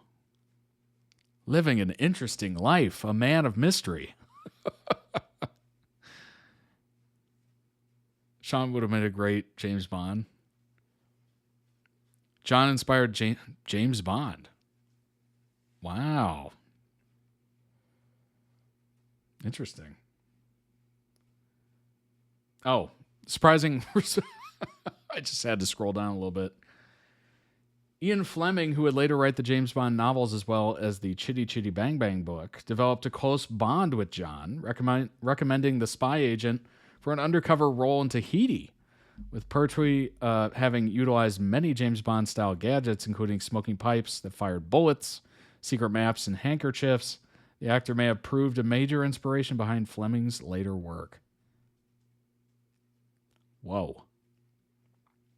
Interesting. He released a Doctor Who single. No way. Doctor Who is known for its music, with the series having delivered some of the best soundtracks. Released his own musical take on the show in 1972, entitled Who is the Doctor? Interesting. He was expelled from RADA, Royal Academy of Dramatic Art. One of the UK's most distinguished actors.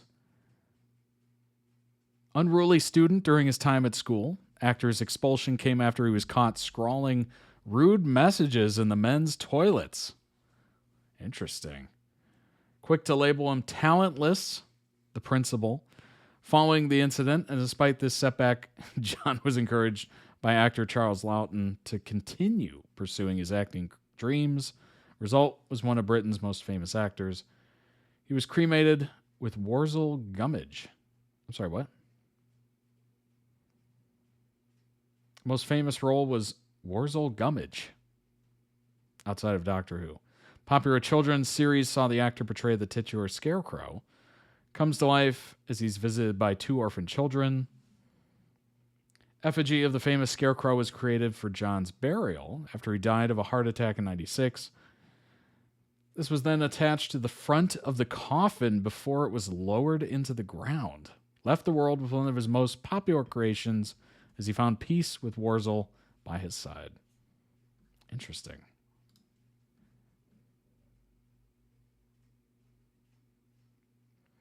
Georgia Tennant, 1 year ago. John and Christopher Lee are thought to be two main inspirations for James Bond. Christopher Lee was a great actor. Great actor. Georgia Tennant, my husband David played my dad. I dine out on that. Excuse me? Georgia Tennant brings up her Nepo baby status before I've ordered my coffee, writes Laura Pullman. The Sunday Times Times Arts and Entertainment editor. The actress is recalling her famous comic role in forgotten BBC Two sitcom called Fear, Stress, and Anger, which she began filming when she was 18. Quote, I played lovely bit of nepotism. Let's just get that in there. My dad's daughter. Tennant's father and Peter Davison, the 5th Time Lord in Doctor Who. Her mother has appeared in everything from Two Ronnies to Industry. She played the U.S. Treasury Secretary. Her husband, David Tennant, was a 10th Time Lord. What does she make of the Nepo Baby discourse? Quote, it doesn't really feel like it's loaded with Nepo babies are awful. It almost is like, oh, here's another one. It's more like, where's Wally or Whack-A-Mole? Tennant 40 acknowledges that she got that first audition because of her dad. But if I'd gone in and been crap, I think I wouldn't have gotten the job. Maybe that's just what I'm holding on to. I mean, I would assume even as a Nepo baby, you got to be talented. Like, you can't just be horrendously bad. Maybe you can't, depending on how much sway your parent has. But it's nice that she owns it. But I think there are a lot of people that also look at Nepo babies as awful, by the way. 100%. 100%.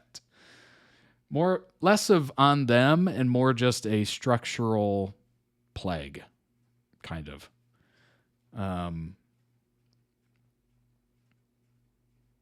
Georgia Tennant played the daughter of the Doctor, is the 5th Doctor's daughter and married to the 10th, and went to school with daughter of the 6th daughter.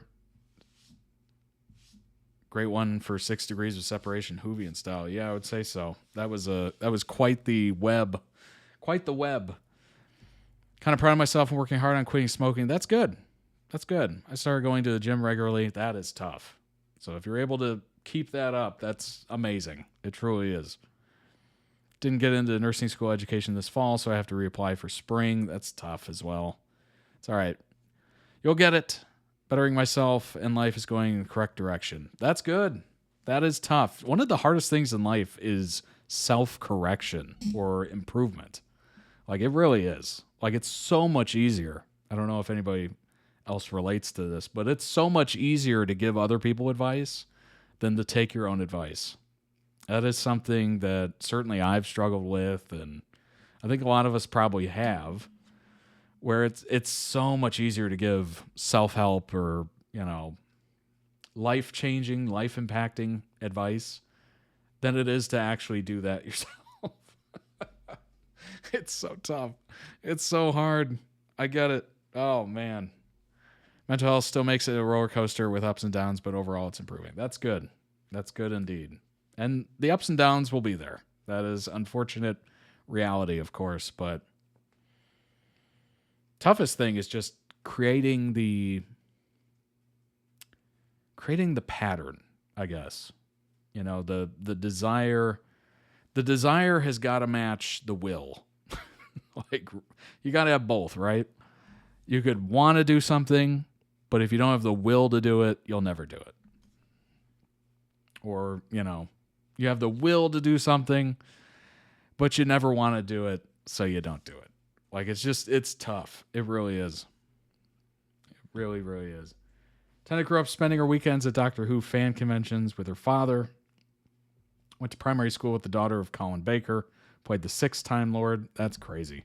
These days, she watches the show with her children. Some critics have argued it has become overly right on under its showrunner, Russell T Davies, pointing to a recent transgender storyline and a drag queen villain, for example, but Tennant shrugs it off.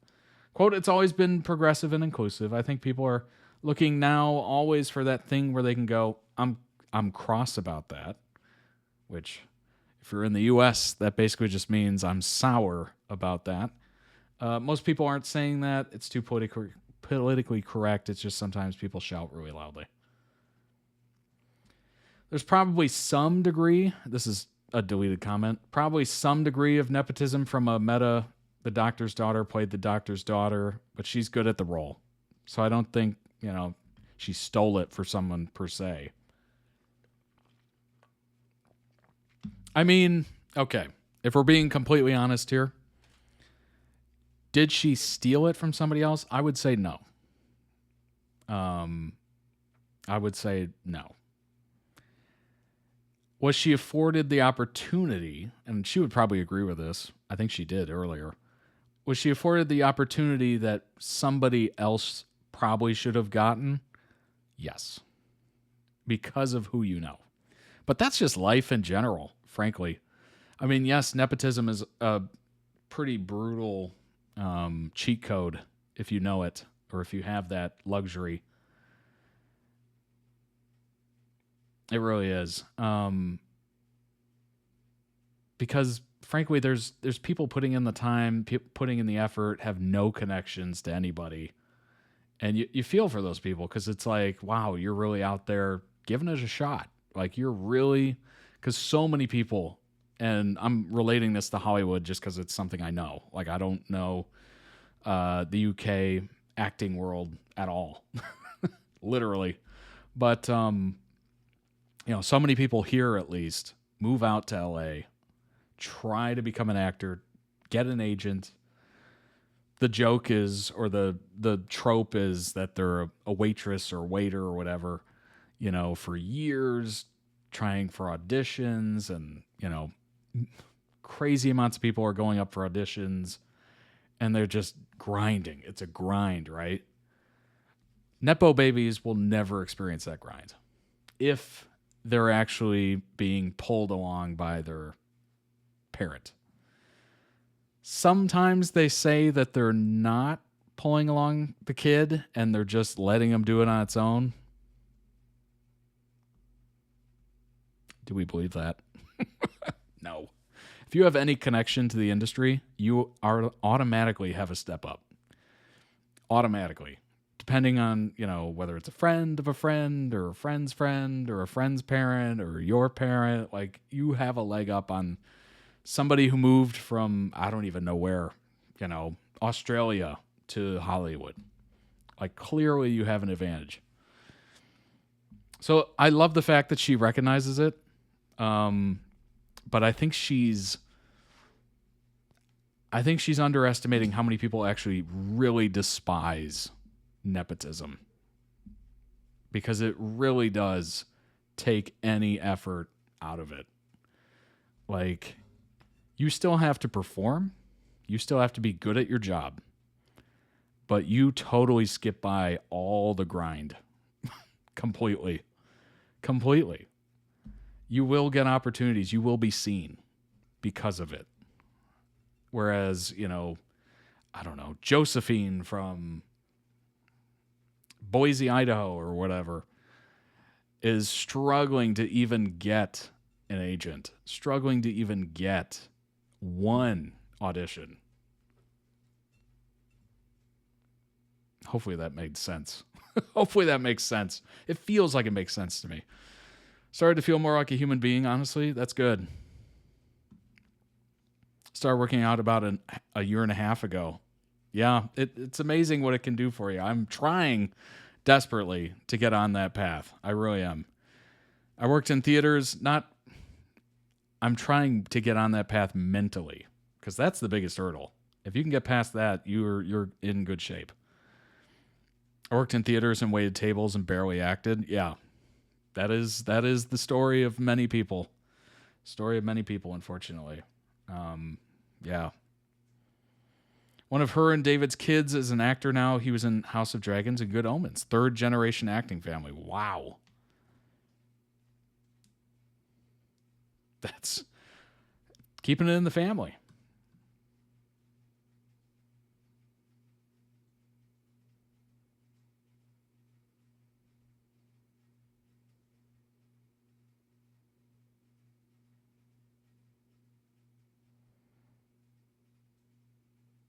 Some children of talented people can also be talented. True. When did that become a crime? It's not. But it also is certainly an advantage.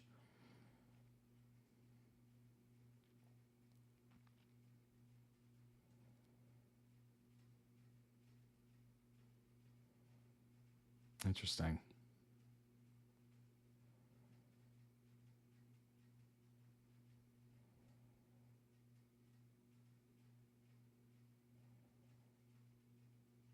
Very interesting.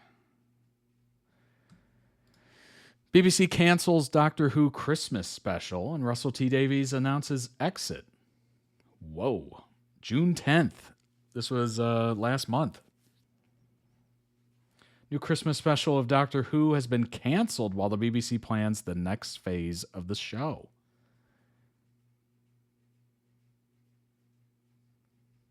Broadcaster is inviting production companies to put themselves forward to help co-produce. Please don't let it be Amazon. Please don't let it be Amazon. Who's it going to be? Who is it going to be? Is it going to be Amazon, Netflix, or who knows? It'd be cool if it was HBO. Like, that'd be interesting, but obviously I'm hoping it's a UK-based production company. I really don't prefer American companies coming in and buying IP or any sort of production that is based in a different country. I really don't enjoy that because for the most part, it has not turned out well. Netflix, most likely. They've had a deal before. Oh, man. Oh, man. Netflix will have the pleasure of canceling Doctor Who. Oh, my gosh. Wouldn't that just be abysmal? Oh, man. I would feel so embarrassed. On behalf. I would be so embarrassed. We're in the void right now with Doctor Who, where it's going. Hoping the end will work out. Absolutely. Oh, man, I really don't want... Oh, gosh. Oh. I'm not a huge fan of anything that I'm currently thinking. I'm not a huge fan of it. Broadcasters inviting production companies, blah, blah, blah. Russell T Davies also confirmed he will leave. Goodbye from me, but hello to a big, new, beautiful future for the show. Could you imagine if Amazon took over James Bond and Doctor Who? Sorry I even put that out into the world. Referring to the announcement of the Christmas special, he explained, we only cooked that up to guarantee a future when no one knew what would happen, but now we do know. There's no need for it. You'll have to wait a bit longer for the new Doctor Who, but you'll be waiting for more Doctor Who than one off, so it's worth it. Quote, for the record, there was no script, I never wrote it, and no actor was ever approached to play the next Doctor. In a statement, the corporation said the decision to cancel the Christmas episode, was made after careful consideration and not taken lightly. Best thing about Doctor Who is how British it is. Indeed. I would argue the best thing about James Bond is how British it is. And that is coming from somebody in the United States who has absolutely adored it for many years. Until recently. But, yeah, that's what I love about it. It's distinctly different than what I'm used to. It's distinctly British. That's an appeal. That is certainly an appeal of mine. Finale saw his doctor regenerate, and the episode closed with the surprise reintroduction of Billie Piper, who previously played Rose Tyler in the show. Not clear whether that meant Piper would become the next Doctor, and the BBC only said at the time, just how and why she is back remains to be seen. BBC struck a deal with Disney Plus to co-produce and distribute the show internationally. Involvement came to an end in 25 after 26 episodes, confirmed the company would no longer be involved with the show. Okay, so Disney is out. Yikes. I don't know what's going to happen. I hope it's good. I hope it's good. Hope it's positive. But, man, recent history is making me nervous. Recent history is making me extremely, extremely nervous. I'm very hesitant. Oh, boy. Well, hey, hope for the best. Hope for the best. Thinking good thoughts. It's going to turn out great. There's going to be a new Doctor. It's going to remain British. And everybody lives happily ever after. That is the hope. That is the hope. As somebody who has never watched Doctor Who, I'm hoping for the best. Oh, man. All right. Let's go ahead and move on to the next. It's Lights, Camera, Beppardy. This is Smosh Pit. It's a bit of a longer video. It's about 30 minutes. And then after that, we have a couple of Dan and Phil videos. Looking forward to it. Lights, Camera, Beppardy.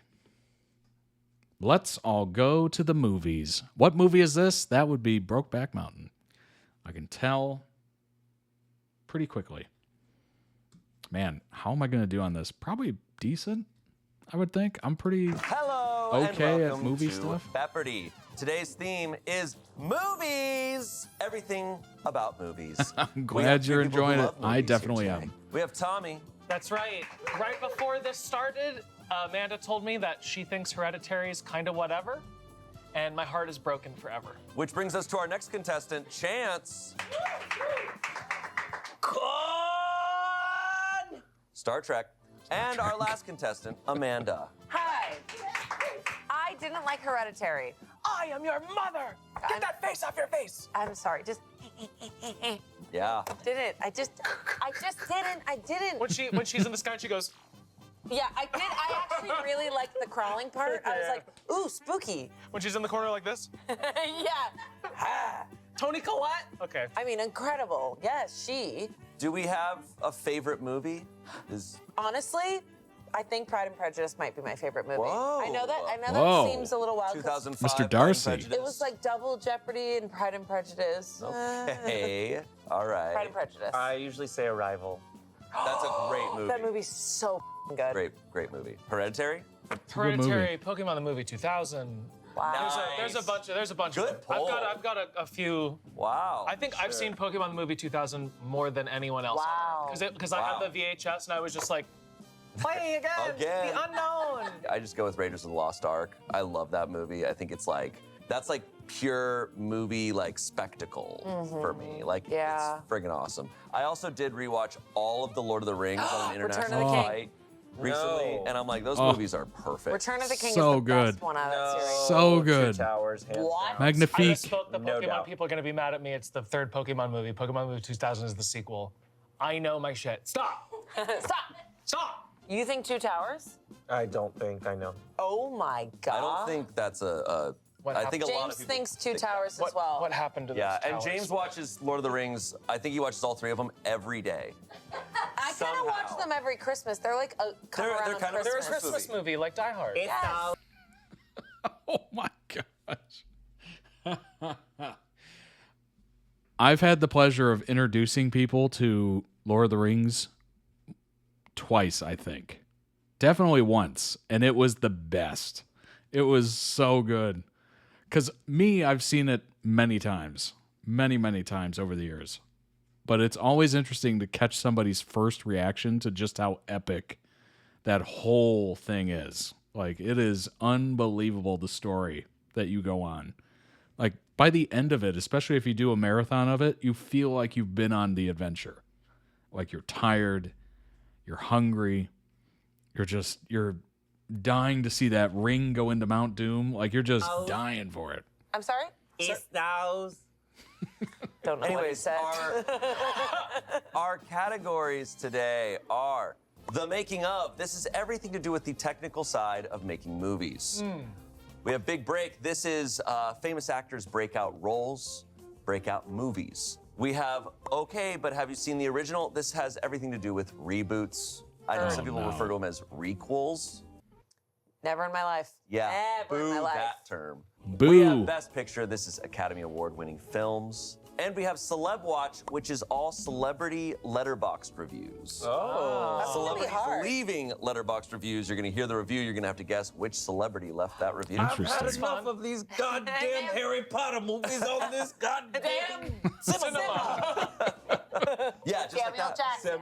Samuel L. Jackson. Sammy Jackson. Okay. Who watched a movie last? I saw Watchmen 2 nights ago. You watched the movie Watchmen? Hamnet. I saw Hamnet a few days ago, and I still cry about it. Okay. I watched the new Mission Impossible, and I was bored. Whoa. I know, hot take. Whoa. Here's the thing. I love Mission Impossible, but Yeah. the last one, why does every last movie of like a long series have to be so sad and dramatic? It's like, it was a 3-hour goodbye. I was like, goodbye. Yeah. That is true. It had like 3 different endings. And I was like, okay, this is the end. And then it would continue. And I'm like, this is the end. And it would continue. I love Mission Impossible. Love those movies.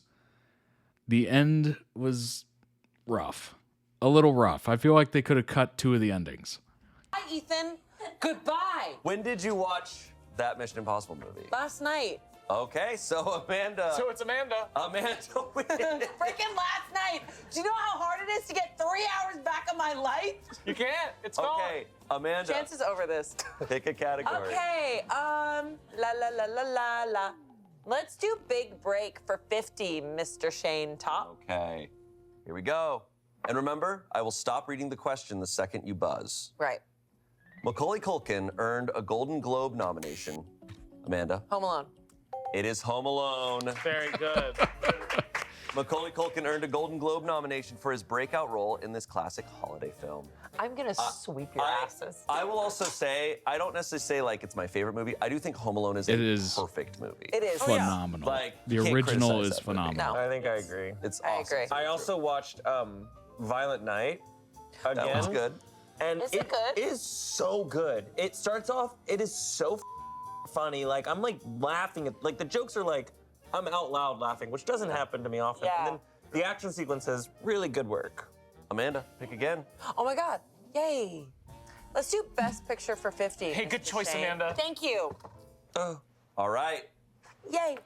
In a major first, La La Land was mistakenly awarded Chance. Moonlight. Oh, It is you're right. Moonlight. It's Moonlight. I didn't know if it was gonna be the ward that they're. Or You're right. In a major first, La La Land was mistakenly awarded Best Picture at the 89th Academy Awards when the award actually belonged to Moonlight. And I that was did like not Warren, remember Warren that. Beatty or whatever his name was. Yeah. And what's her name? They It's his had wife. done a role together. It's his wife. Oh, What's from her name? From Bonnie and Clyde. What's her name? Anyways, that was funny. It was rough. horrendous. That was really rough.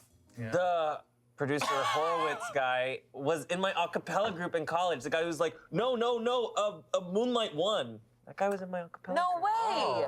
Yeah, what part did he sing? Baritone. Baritone. Sorry, I didn't mean the baritone slander like that. Baritone. Chance, go ahead. I will go. The Making of 50. Okay. Ooh. Everyday sound effects that are added to films during What are you guys doing? Chance. Foley. It's Foley. Yeah. Oh. Everyday sound effects that are added to films during post-production are known as what? Foley or Foley work. Foley work. I would love that. Want to disappear off this earth and be a Foley artist. It looks really fun. It looks That's a fun. whole path that Just I like- could. Oh my God, No, so- especially for like that's the only time where it's like, oh, gross horror gore stuff. Yeah, you 'Cause just it's take a like, bunch of toys oh, and you go, take like celery and break it and stuff. Yeah, it'd be so. I did a production of Sweeney Todd in college, and we had Foley instead of like on stage gore, and we had Foley artists, and it was like set up on the side of the stage. so cool. So whenever someone would get their throat slit, there were like napkins, or there were like sheets of white cloth, and they would splatter blood on the napkin, and there would be someone like.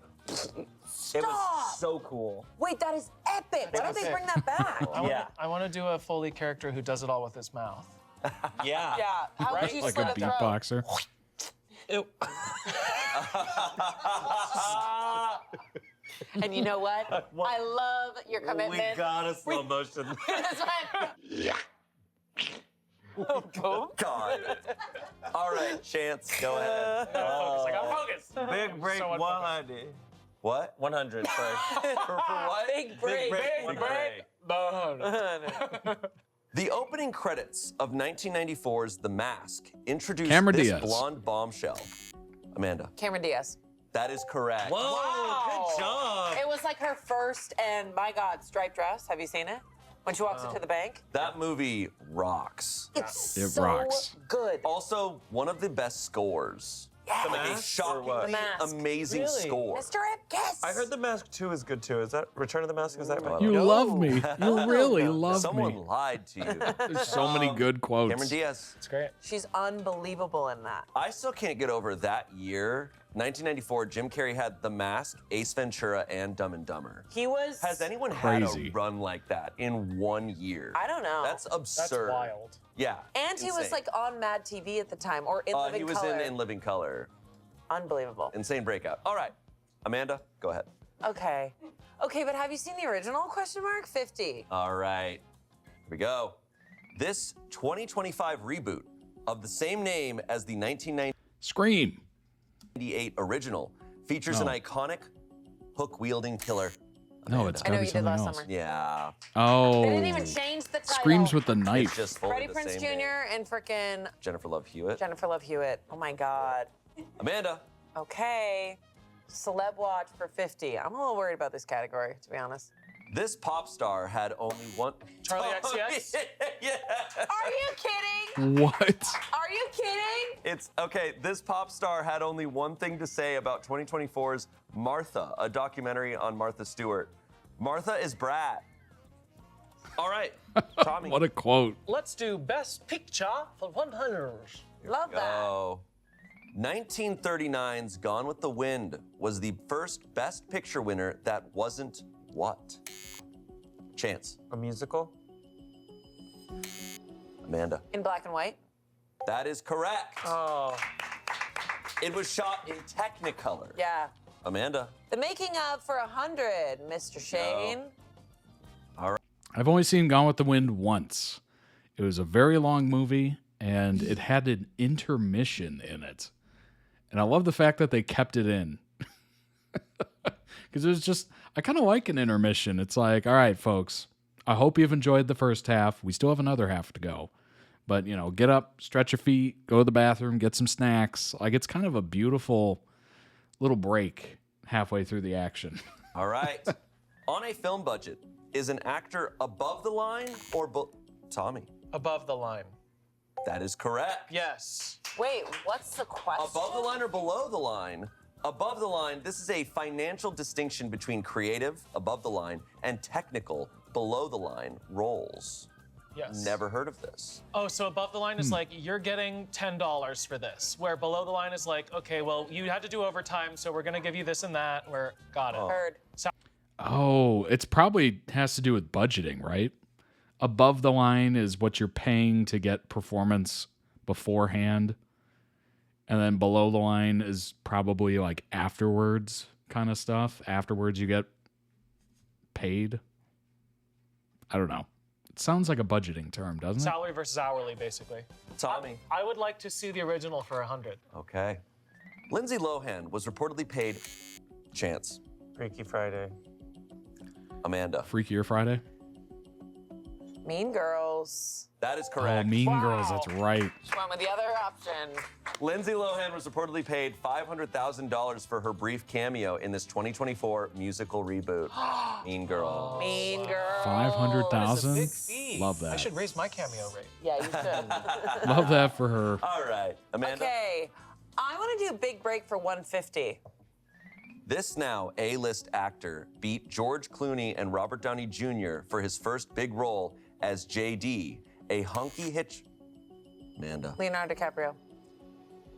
A hunky hitchhiker in Thelma and Louise. Oh, I'm an idiot. I'm a. Tommy. Brad Pitt. That is correct. Yeah, it is Brad Nailed Pitt. it. Oh, I was thinking JD. I was thinking the plane movie. I don't know what happened. That's gotta hurt. That was really dumb. That's gotta hurt. Because Brad Pitt was so interesting in Thelma and Louise. I just guessed Brad Pitt because you said George Clooney. Can't say I've and seen I'm like, that it's movie. always the two of them doing You're stuff, right. you know? He's in I didn't know he Louise. beat out George Clooney for that role. Yeah, he was fine in it. I'd love to see him beat out George Clooney. Yeah. Oh my gosh. Ocean's 11. All right. That's it. Tommy. Ocean 69. Nice. Let's do Celeb Watch to get that 100 out of the way. Yeah. Even it Got out it. a touch. Actor Rachel Sennett on 2024's Challengers. This movie made me attracted to what? Tennis. Chance. Tennis?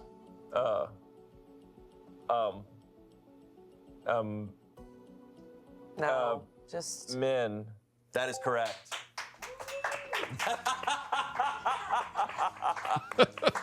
This movie How made did me we let him attracted get to away men. with all that?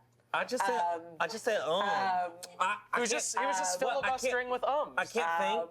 All right, Chance. Okay, but have you seen the original? Okay. Nice. Okay, I believe you. 2018's A Star is Born is the latest in a series of reboots. The 1976 version features who in Lady Amanda? Judy Garland. Sorry, Barbara Streisand. You said Judy Garland. I'm so sorry. So if I do this and say Barbara Streisand, do I get it? It's fine. You can Yeah. Yep. give it to him. Yeah. I don't know why I was thinking 76 and then Barbara Streisand and Chris Christopherson. Right, and then previously it was Judy Garland. Garland, and I don't know the guy. I'll answer and then you can steal it next No. Tommy, go ahead. time. I'm so glad I knew that answer. I'll do the making of for 150. Hey. Hate myself. The person in charge of technical lighting for your film is usually referred to by this one-word traditional Tommy. Grip. Amanda. Gaffer.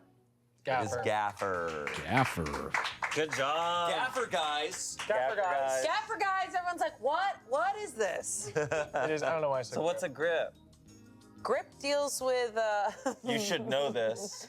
Okay, wait. Gaffer deals with lighting. Grip deals with like all of the cords and They work these together. things. These things. They set up these. C-stands. Yeah. Yeah. Right? Yeah. Amanda. Okay. Best picture for 150. Okay. Even presenter Jack Nicholson was surprised when Crash beat this Western drama starring Heath Ledger and Jake Gyllenhaal. Brokeback Mountain. Amanda. Brokeback Mountain. Man, I am so bad at this. I'm getting sorry, like, gays. what, I like guess 2 or I'm 3 of winning. these?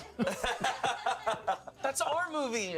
I cannot believe that Crash won against That movie is Brokeback Mountain. legitimately dumb as And Brokeback Mountain is so I can't quit you. unbelievable. It's Wish I knew how to quit Crash. you.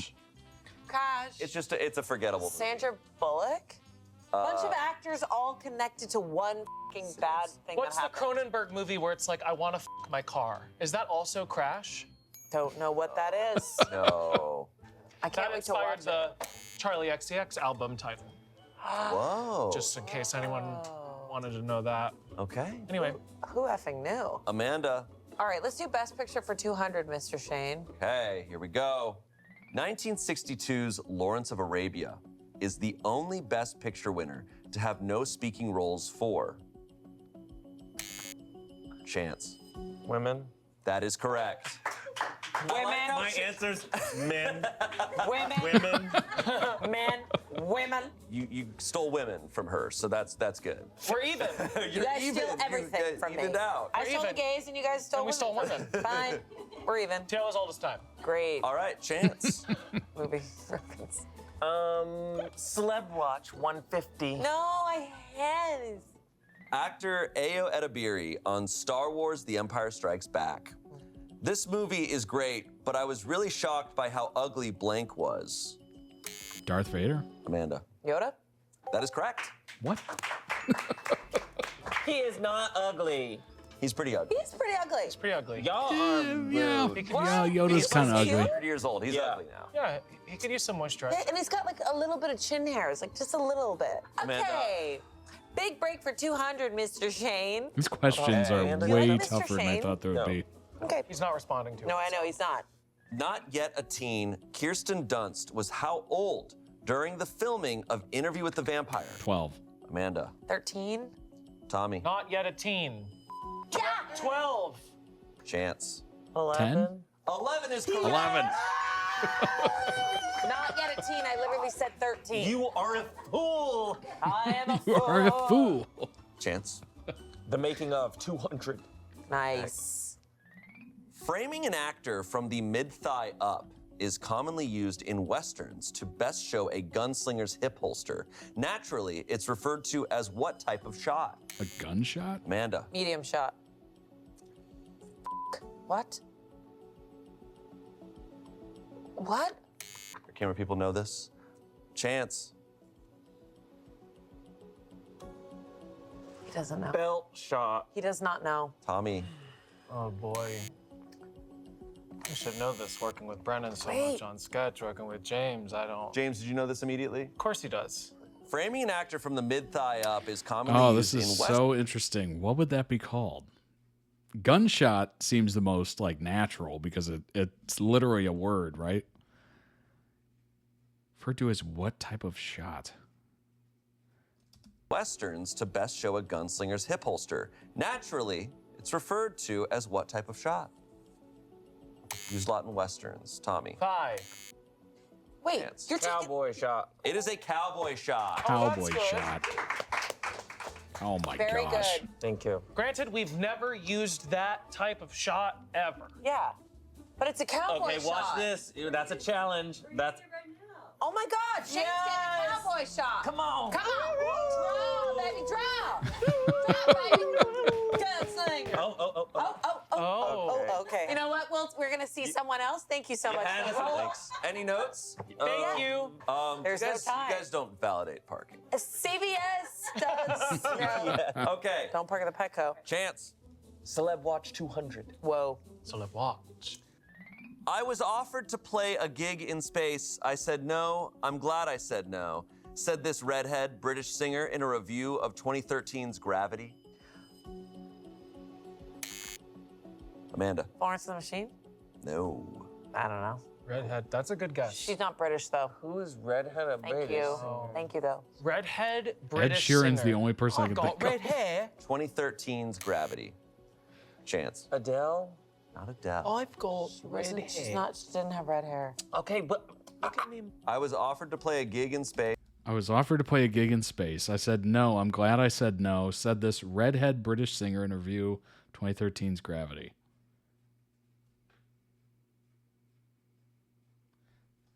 Is it Ed? Space. I said no. I'm glad I said no. Said this redhead British singer What do you in a mean? review of 2013's Gravity. I thought Gravity was good. Am I crazy? Okay, a redhead British woman. Using who Game of doesn't Thrones, really indeed. understand Never said woman. Gravity. Got a lot of flack for that. Never said woman. We just assumed because, of course. Because of space. Because of space. Where Katy Perry is. She's still there, Gail. actually. Gail. Gail is there. Ed Sheeran? That is correct. That was sheer f***ing luck right there. That was sheer luck. That is Sheeran luck right there. Okay. Tommy. What are you going to choose? I'm going to choose to be a star. Let's Yeah. do 200 for the bing bong long one. Yeah, requel, baby. This is multiple choice. Ooh. Which okay. of these is not part of the legacy of the 1968 film Planet of the Apes? Oh my God, I've seen all these movies. A, comic books. B, a Fortnite collaboration. C, a Tim Burton directed remake. D, an animated TV series. Chance. I think it's D. An animated series. Yes. Amanda. Tim Burton. C. Tommy. It's either A or B. Can you list the first two one more time? Comic books or a Fortnite collaboration? I don't think they've been on Fortnite. They have not been on Fortnite. That is correct. Why didn't we wait to guess? Because then it would have been down to 2. For some reason, decided to watch all the Planet of the Apes movies. How good are all of them? The original ones are fine. Fine. The new ones are also fine, but in a different way. In a much different way. The third of the new Yeah. is kind of the best. The most recent? low-key. And you're talking about War of the Planet of War the of the Apes. Planet of the Apes was really fun. Guys, this is a really close game. Tommy, I you have not seen all of 850 them. points. I saw the one with Mark Wahlberg, and then I think that's it. Oh, epic. Chance, you have 800 points. Wow, epic. Amanda, you have 850 points. Okay, it is close. It's very Ooh. close. Very close. It is neck and neck. Those We're about to go questions into were Final way Jeopardy, too and whoever hard. wins this is Way definitely going too to win hard. this game. I want it to be crack and crack, am I right? Come on. No. I just pull down your pants fully and then spank you. And we keep it in. That will be my legacy. The audience is like, It's like crack and crack. I'm like, yeah, crack on crack. Lizzie's like, looks good to me, gonna upload it now. Don't cut anything out of it. All right, let's move on to Final Jeopardy. It is now time for Final Jeopardy. Wow, we have a bunch of cool drawings here. Some abstract art. We have Dr. Manhattan. I erased mine. And we have nothing. Because I was ready. How are we feeling? Great. Great. Oh. Chance, what is that picture? Hi. Look at you guys. All right. You all look a good 2 years younger. Yeah. Okay. Here is how Final Jeopardy is going to work. We are going to show you a screen that is going to have a movie explained in emojis. You'll see a series of emojis that depict the title, plot, vibe of the movie. You'll have 10 seconds Hopefully to write this your is guess easy. on your whiteboards. We're gonna give Every ourselves correct guess longer is than 10 worth seconds. 50 points. Oh my God. Heard. Okay, here we go. First movie.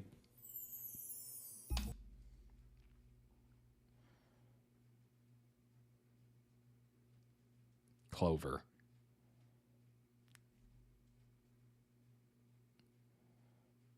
Boxing. I'm thinking Rocky right off the bat. Club. Rocky 3. Clubber Lang.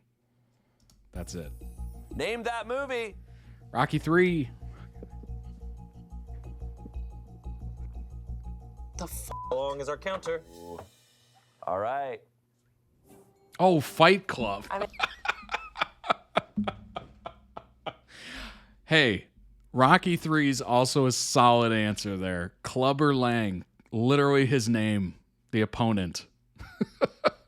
I'm an idiot. We've got 2 for Fight Club. Fight Club, Fight Club. And Amanda, you did not get an answer in I lost time. I wanted to write Lucky Strike, and I was like, what? That's not a movie. The answer was Fight Club. Dang it. That was a boxing glove and then a club. You guys killed that. Are the You went stars too hard yellow? with that one? I know. I found a solid answer. It just was a little bit too in-depth. All the stars that we're giving the movie, I or think that's just fun. I think that's just some flavor. All right, Chance, Tommy, So congrats. disappointed. Thank you. Congrats, guys. Next movie. Okay, take a look at that. Singing in the Rain. Ooh, all right. Reveal your answers now. We've got 3 for Singing in the Rain. What's the movie? Yay! Singing in the Rain. No, it's singing. Singing. Nice. I said singing. Singing. Singing in the Rain. Singing. Great movie. Okay, next movie. Chicken Run? Ooh, interesting. Is that an animated movie, Chicken Run? Interesting. Wait, the All right, reveal your boards. wait. Hold. Hey. Hold gotta on. So Write there's a it down timer. right now. There's a timer. You got to be writing it Love that right with this now. new schedule, I always get out timer. of therapy and come No, straight. there's a timer. We said 10 seconds. There isn't a timer. All right, reveal your boards now. Chicken Run. Chicken fart. Chicken fart. Okay, chicken fart. Good. What's the movie? Well, I'm glad it's perfect timing. Chicken's trying to escape What the a coop. pull. I love Chicken Run. Chicken Run was great. Low key about internment camps, but we And it's usually just That in was a time Wallace for the and Gromit. Dan and Phil Style, segments yeah. Right? It really is. as of late. Next movie. Oh.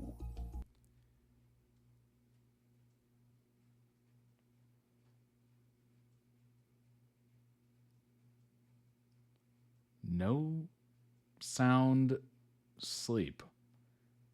Sheep. No sound sheep. No sound sleep. What? This one I'm kind of like torn on. This like, is what hilarious. that? I love it. Silence of the Lambs. Oh my gosh. Oh. What? Okay, reveal our boards now. The, si- Silence of the Lambs. Silence of the Lamb. Got 3 the for Silence silence of the lamb. But I wrote lambs. Silent of the Lambs. Show us Silence of the Lambs. What? That's what I thought. It's fine. Lambs. It's lambs. All right, next Boy, movie. if I was able to get lambs, I think I would have nailed it. Oh my gosh. How is that not Brokeback Mountain? Okay. Okay. All right. Okay. Where's the horse? Yeah, seriously though. Where's that emoji? Where's the Anne Hathaway upset in the corner? Yes. All right, let's see the boards. All right, Brokeback Mountain. It is broke. It could have been like 2 cowboys and like the fingernails. Oh, Yes. Sparkle. next movie. Oh. Ooh. Oh. Okay. Okay. Aliens.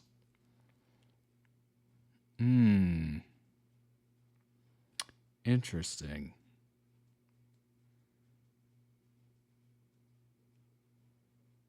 That is interesting. Men in Black. Yeah, it's got to be with the sunglasses, right? The color black. Yeah. Makes sense. Okay. Got it. Oh, interesting. Got it. Interesting. Got it. Time. Let us see the boards. Men in Black. Oh, I said War of the World. I put War of the War of Worlds the also. Maybe I'm wrong. Oh, shit. Well, no, there's aliens. I mean, technically, yes. War of the Worlds would work. Wait, War of the No, Worlds also. the black squares for Men in Black. But the black square is Yeah, definitely let's Men see in Black. it. And the little tiny gun, it's Men in Black. Men in What's up, Phoebe? Welcome in. Thanks, Amanda. Thanks, guys. Good work. Next movie. Man, this is more challenging than I thought it would be. 6th Sense. Whoa. A lot going on here. What the f? Oh, well, that's a good one. That's a good one. Time.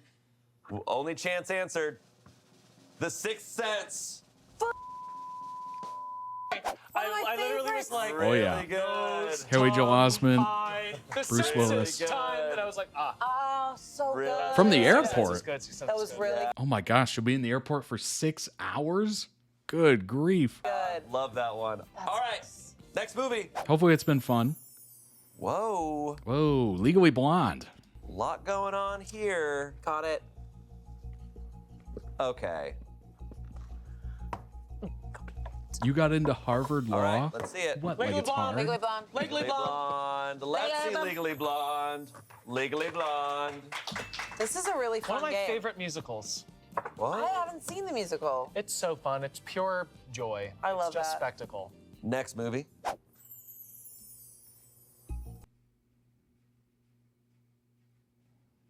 Ooh. Ooh, what is this?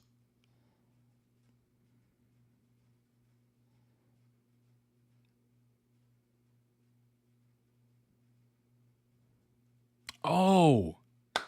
Oh. Oh gosh, it's A Wonderful Life. Oh, It's a Wonderful Life? Is the full title? Oh, yeah. Christmas. What the? He talks to the angel, has the I think money I know issues, this. building and home, I think building and loan bank. I think I know this. It's a Wonderful Life, I think.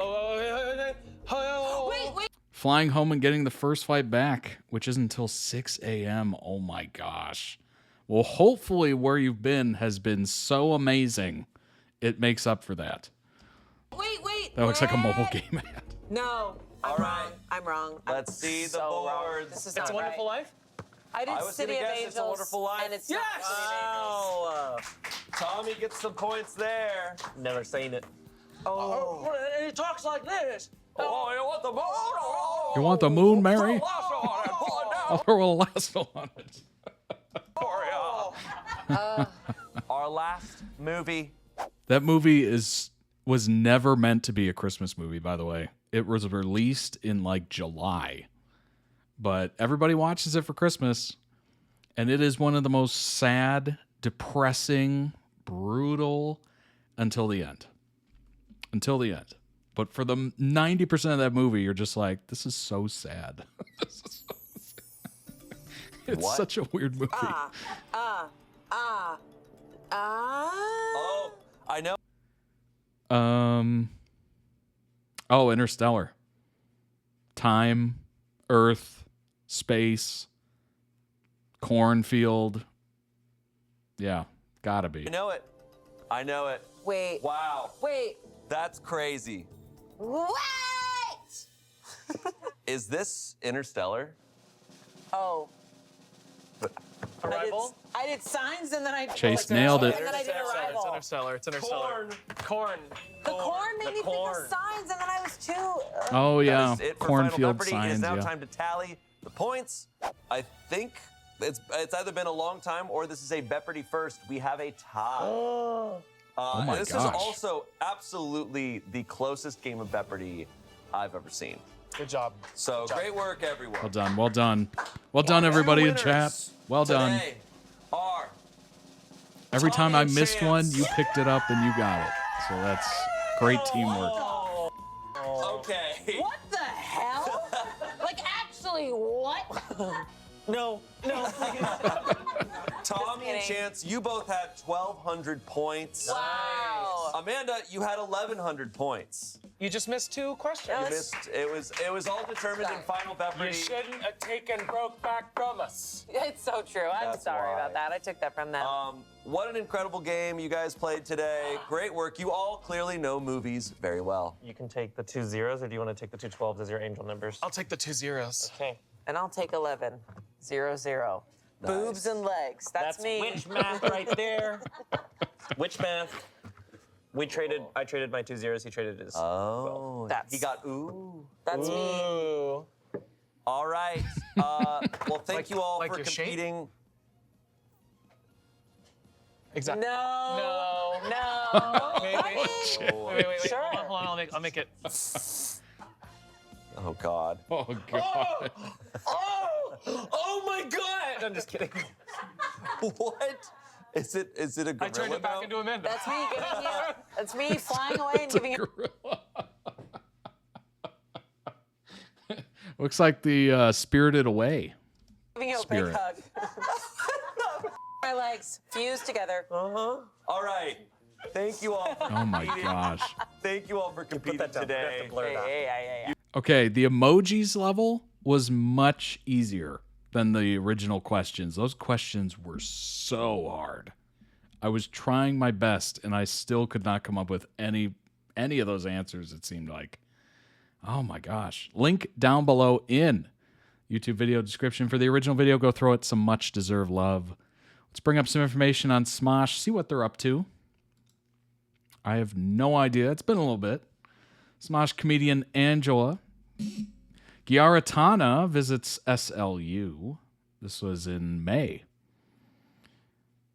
Actress and comedian Angela, best known for her involvement with the comedy channel Dropout and the Smosh YouTube channels, visited SLU and discussed her career in comedy at a talk hosted by Great Issues Committee and the Student Activity Board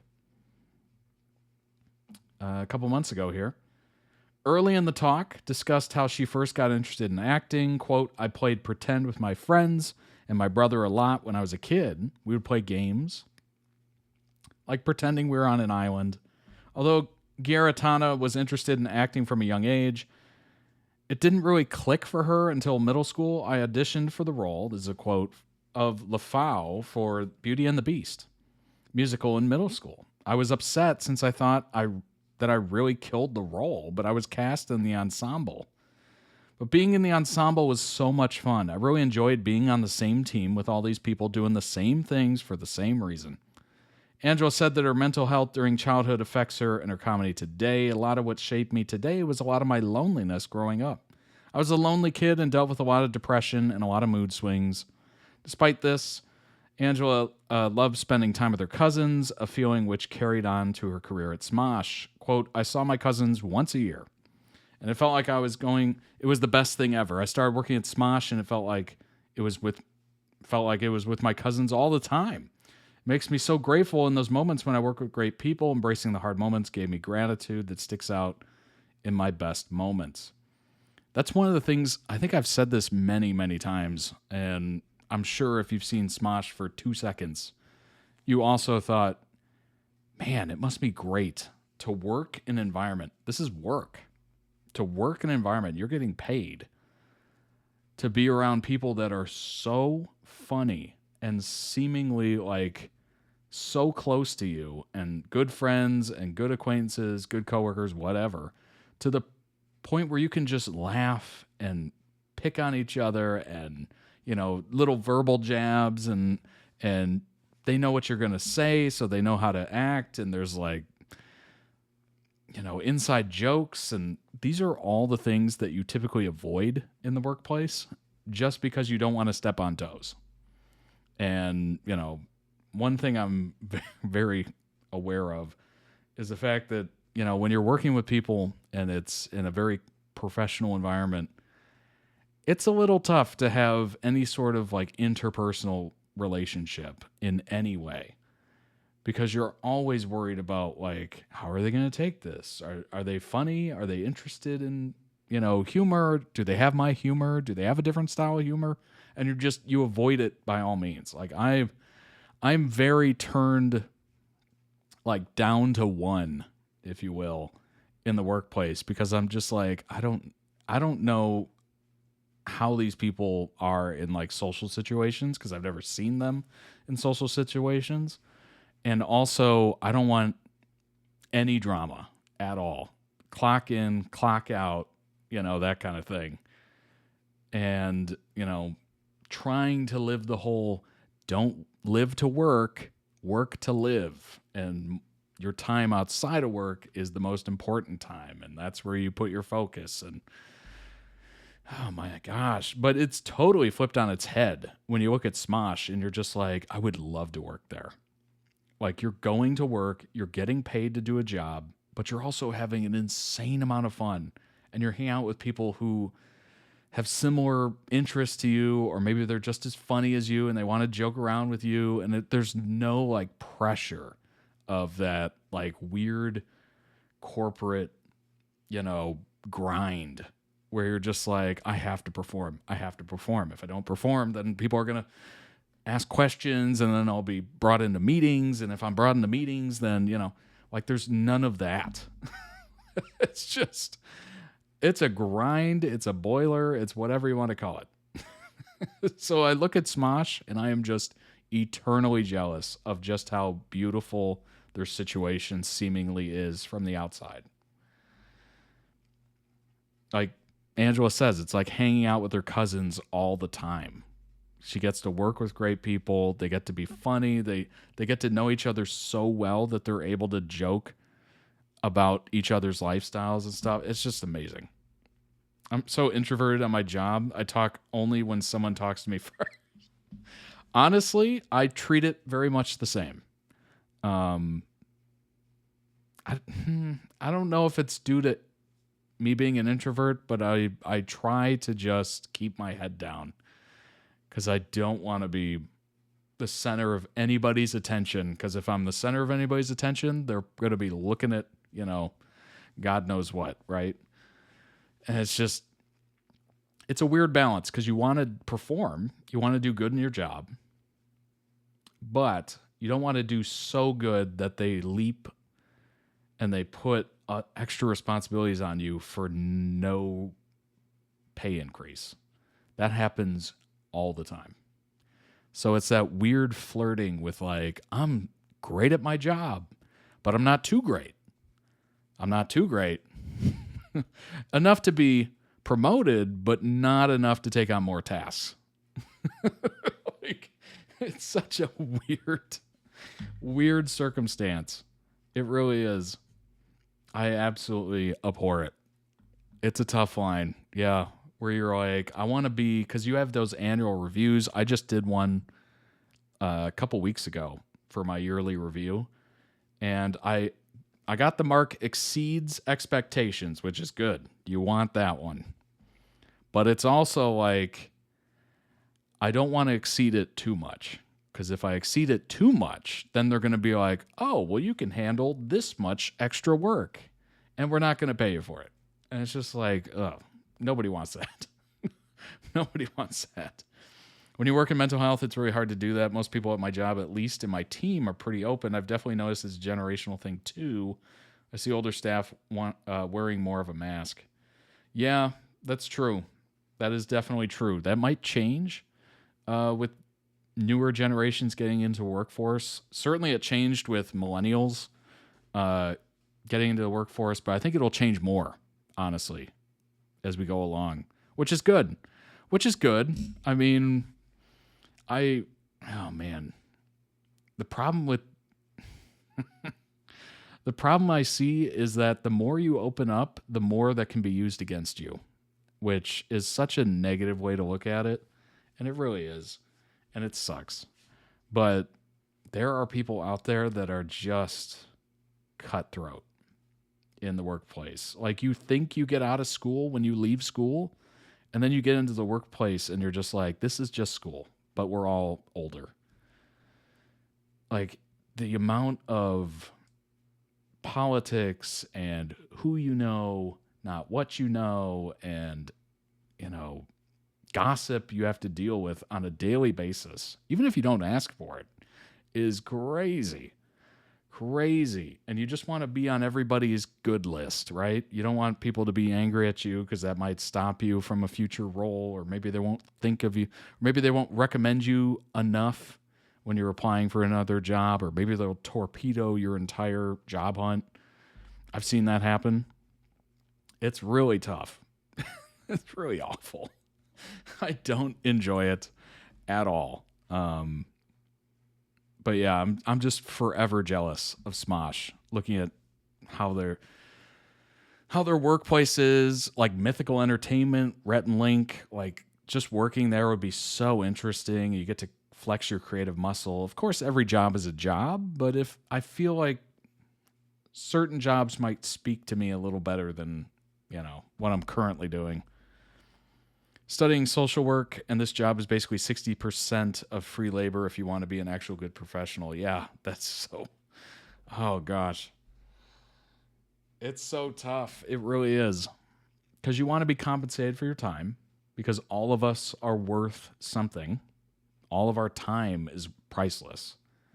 But, you know, unfortunately, we have to put a price to it, right? We're all worth something. Our time is worth something. And it's so difficult, but oh gosh. Problem is everybody wants to lowball you, you know? That's probably the biggest issue, is that everybody wants that work from you for a lesser amount than you want. And I'm sure you've all been in salary negotiations or hourly negotiations, whatever, compensation negotiations, or bartering of any kind, really. And it is just awkward. Some people are really good at it. Some people are phenomenal at it. They should have a career in doing that, like be agents or whatever. And then there's those of us that are a little quieter, a little shyer, maybe not as comfortable talking about ourselves, and we struggle with it. Struggle so badly.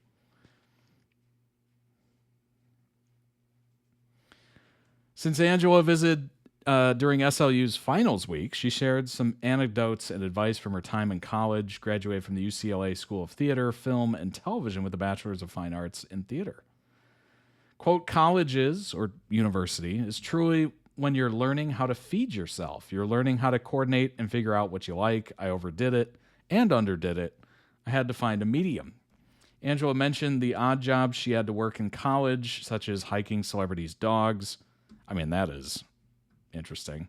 And studying abroad at Oxford University during one summer. Company I was working for paid me by the dog and not by the hour. And I memorized lines for my auditions while hiking the dogs.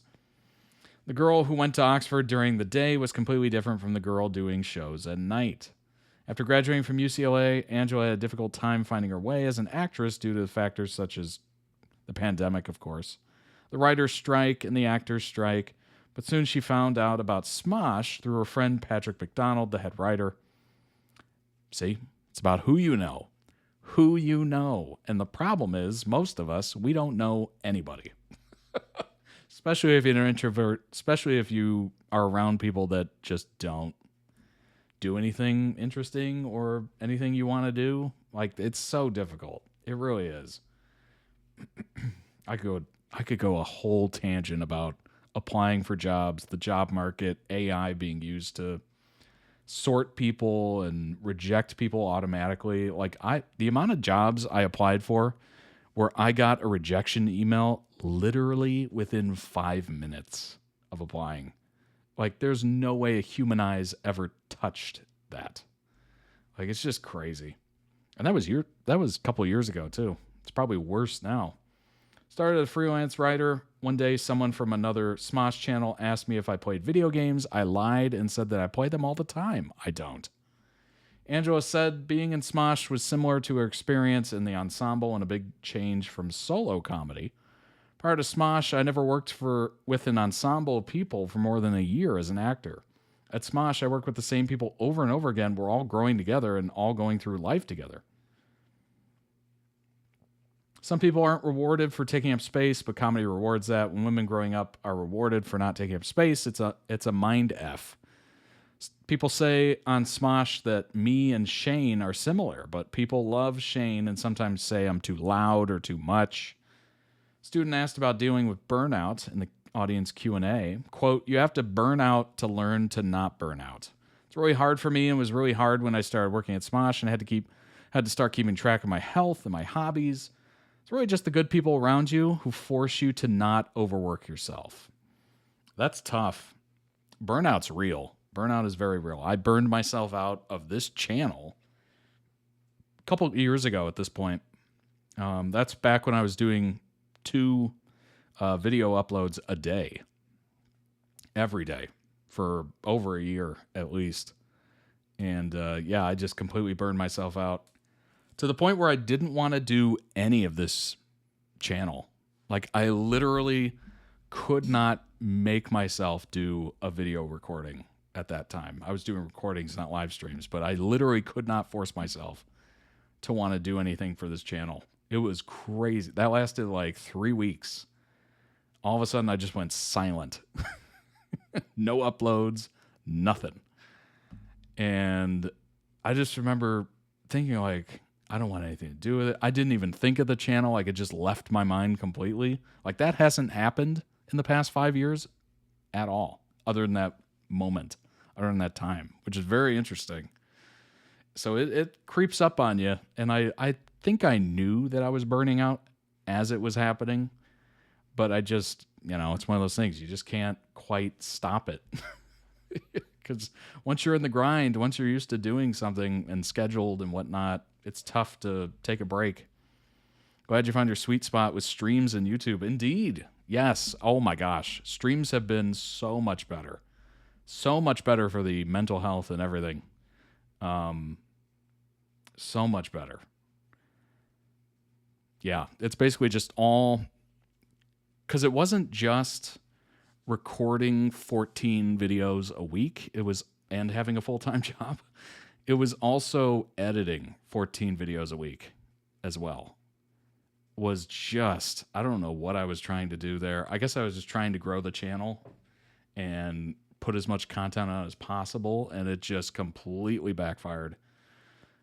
But yeah, streams have been so much more enjoyable. And honestly, this is so much more enjoyable because I get to talk to you all as I'm doing it. Like, having chat and having you all in the chat is such a better experience than doing this alone in a room and just cranking them out and then just sitting there for hours on end, editing on my weekends when I should be technically relaxing and, recovering from the work week. Crazy. I look back on those times and go, what was I doing? What was I doing? Like, I get it, but also, whoa. Also, this way you aren't really alone while you're reacting. Yes, absolutely. I have you all to bounce off of, which I love. And also, you can kind of fill in the gaps when I'm reading stuff or reacting and whatnot, giving context. It's perfect. I should have honestly been doing this from the start, but I wasn't that smart. I wasn't that smart. But yeah, I'm glad everybody's kind of enjoyed this transition, I guess, into streams, because it's been unbelievably better for me personally, and I think for the channel as well. I said yes to a lot of stuff. Saying yes and being reckless is so important, since that's where I met all my friends. Throw spaghetti at a wall. Some things are that stupid. Say things are that stupid. She also gave personal advice about finding enjoyment when working in the arts. Quote, the most important thing is finding your family within your creative community. That has made me better than any improv class I took in college and out of college. Finding those people made me happy. It didn't have anything to do with my skills. Put emphasis on the importance of establishing boundaries during an improv scene, even when boundaries might not just be physical. Freedom is key on stage or in the writer's room, and ensuring everyone feels safe.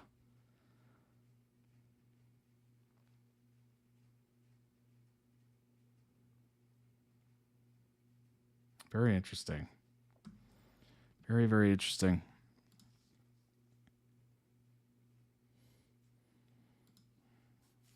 All right. Let's go ahead and move on. We're going to save a couple of those links for the next Smosh because it's really difficult to find new articles on Smosh. So we're going to save those. I kind of went on a tangent there, and, you know, it happens. It happens. There's one beautiful thing about the streams is that I kind of go, you know, wherever, and kind of missed out on that in those shorter videos. All right, let's jump into Dan and Phil's three-legged DDR challenge. This seems like a disaster waiting to happen, honestly. Three-legged DDR challenge. Oh my gosh. We attempt to play DDR with our legs tied together. It was extremely dangerous. Terrible idea. But very funny, I will say. It's got to be funny. Let's go ahead and jump in. Dan and Phil, here we go. This was posted 11 years ago.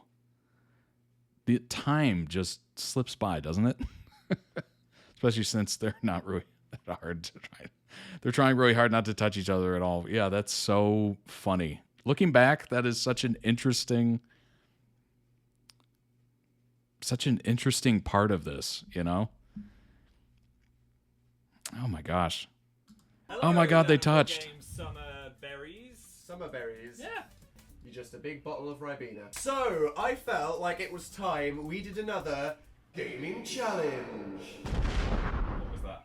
What that? Yeah. I felt like the gaming challenges needed a thing. Okay. So that was the thing. Do it again. Gaming challenge.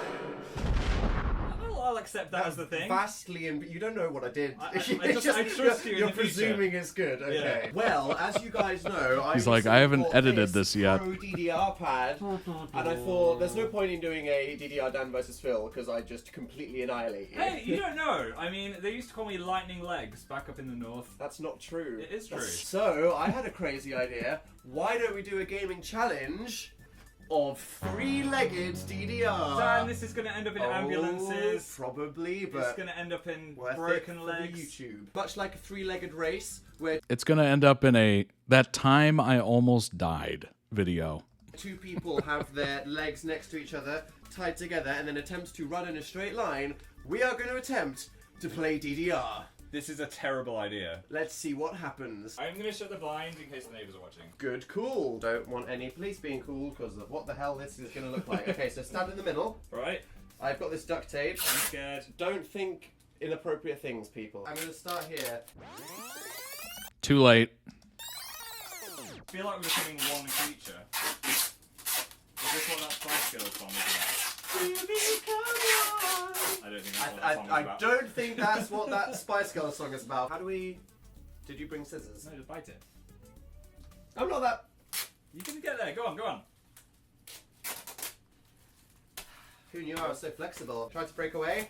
I can't break away. That's not happening. Right. So you know you're left-handed? Yeah. Are you also left-legged?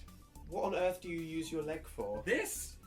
Because I've got my right leg free. I feel like I've got my power leg. Have you got your power leg? Yeah, sure, okay, I'm left-handed, which means I've got my power leg. Let's do this. So I think it would be a bit lame if we just did things with our free feet. Yeah. So I'm going to say we have to do I'll up never and be able to down talk about my with our legs middle ever foot. again. Okay. Without thinking about the power leg. With our single giant foot. And that means, Phil, Yeah? that if there's a jump with 2 arrows, we actually need to jump or we'll fall over. Oh no. Okay? Okay. This might be a good time to explain what DDR is in case anyone doesn't know. That's because this people might think I've this is never going played. in a different direction. DDR is a rhythm game where you have to step on 4 arrows in time with the music. Yeah. Basically it. Thankfully, I'm filled with rhythm. And coordination. Yeah. Oh, Jesus Christ. We're going to die. Okay, Phil. Yeah? First test with your right foot. Yeah. Press start. Start. Almost fell over. That Almost joke? fell Are over. you That was not a joking? joke. Okay, right. Not a good start. Not a good start.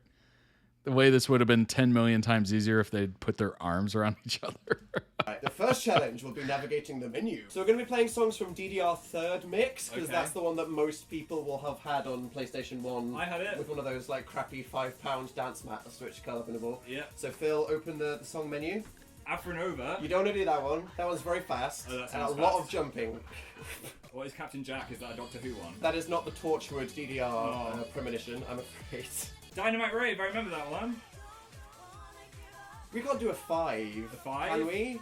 That But a sounds hard. 1 sounds really easy. Well, maybe that'll set us off on the right path towards not dying. Okay, let's do a 1. Okay, so we're gonna have to do this together to change Yeah. the difficulty. Okay, so Definitely it's do a 1. 3, 2, 1, tap tap. 3, 2, 1, tap tap. Ow! You Yes, stood on my foot! yes, we did it. Ow! We changed the difficulty. Right. Right, Phil, press start. Sorry, stand on my foot again. Stop. Here we go. Here we go, people. Come on. Let's have a dynamite rave. That sounds dangerous. As dangerous as this? Don't rave with dynamite, people. Probably Okay, not. I'm scared. You know what's crazy? I had no idea DDR was a home thing. I should have known that, but for some reason I always thought it was like something you would do at an arcade. Alright, this up. Dynamite this rave. Up. Up, Ow! up, down, down. Stop Stop it! stamping, Oh my you're god, stamping. you're not in time. Okay, sorry. Okay, down, down. There we go. Right, right. You were panicking then. Left, right, right. Down, down, down, down, down. I wanna get up. Gonna have a party. Have a really great time. Well. Yeah, yeah. We're doing it. Feeling the beat. Kind of. Not on the ones we press got up 6. and down. 7. Yeah. Wait. Right, here we go. Ah! 8. Up is interesting. Oh no, there's 2 downs. Oh, Whoa. oh, perfect, perfect. Check us out, guys. Okay. It's all about me now. This music is like kind of terrible. I mean, let's get real. It is. What is Oh, we've alright? gotten into the swing of this. What is happening? Oh, let's do a freaking Apologies, 10 next Naoki. time. Let's do max 300. I feel like a flamingo. Up, up. Down, down, down, down, What? down. Right, left, right. My feet hurt Ah. so much. Stop standing on my feet. If we did that in slow motion, Ah. you would have stood That on my was feet. it. We got a D. Oh yeah, we got the D. We got the P for pain as well. Oh my god. That was a soft launch. Oh. My toes. Oh my god. Put some extra tape on our feet to protect our toes. You know, I thought that was something stupid, but I think that might actually help. I Wait. think it might help. It's insane how good he is. That's amazing. There we go. But 35 flawlesses. Oh yeah. Oh yeah. Not bad. High Left me five. hanging then. Sorry, wasn't paying attention. That one's by erotic. Do it all night by erotic. I We're like saying that. that while doing that hand That's, sign. that's just some Japanese guy working at Konami as well. Okay, right, keep going. End of the century. That's a great song. Are they teeth? I just seen loads of teeth in the background. That's kind of scary. I don't know. Let's do it. It Do sounds you want to do it? intense. Okay. But we have to keep on going. Yeah. So this is an easy, right? Right. Apparently what we did before wasn't easy. 3, 2, 1, tap, tap. You still stood on my foot. Professional. What do you think will happen at the end of the century? This century, just robotics, singularity, artificial intelligence. Okay, why it's a giant mouth? That's weird. Nailed it. Artificial intelligence, robot. That's it. That's weird. Okay, wait. She's eating Right, the get song into it, title. Phil. Get into it. Okay. Left. Right. Oh my god. Whoa! We did it! Okay. Oh my Dan. Oh my gosh. This is easy. We're doing it! Oh my god, I'm concentrating so much. Right, I let's cheated. go. Oh! Oh! Wait, This is terrible. jump, jump, up, jump, down, left, right, left, left, left, up, down. Oh my god. Down.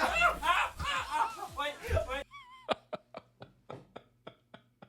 I'm going back. So, needless to say, that was an F. This is a way to like I feel like tear your that's ACL. the challenge there. Yeah. We deserve an E for not breaking our legs. Let's try and get a B. A B? Yeah. A B? Yeah. Torn We got a D meniscus. on the one that we did a novice. Okay. If we get a D, then we pass. Okay? Let's do an easy one, but do it well. What about Turn Me On? It's by erotic. That guy needs to stop. Silent Hill? That is not what I thought Silent Hill would sound like. I wanted that to be like a Pyramid Head themed DDR song. Yeah. I'm quite disappointed now. Stop erotic! Jesus! Let's do the one that you did on your first ever Oh, YouTube what? video. Keep on moving? Yeah, that's just here. Let's do it. Can we do it? It's a 4. We can try. Okay, Phil, let's do it. I'm sweating. 17 This is jumps. Exercise. I shouldn't have suggested this as an idea, but we're going to do it, Phil. Come on, power Okay. high five. Woo! They have some cool t-shirts. Right, there's 2 downs coming Okay. up. 1, 2, 3. 1, 2, 3. We're doing it!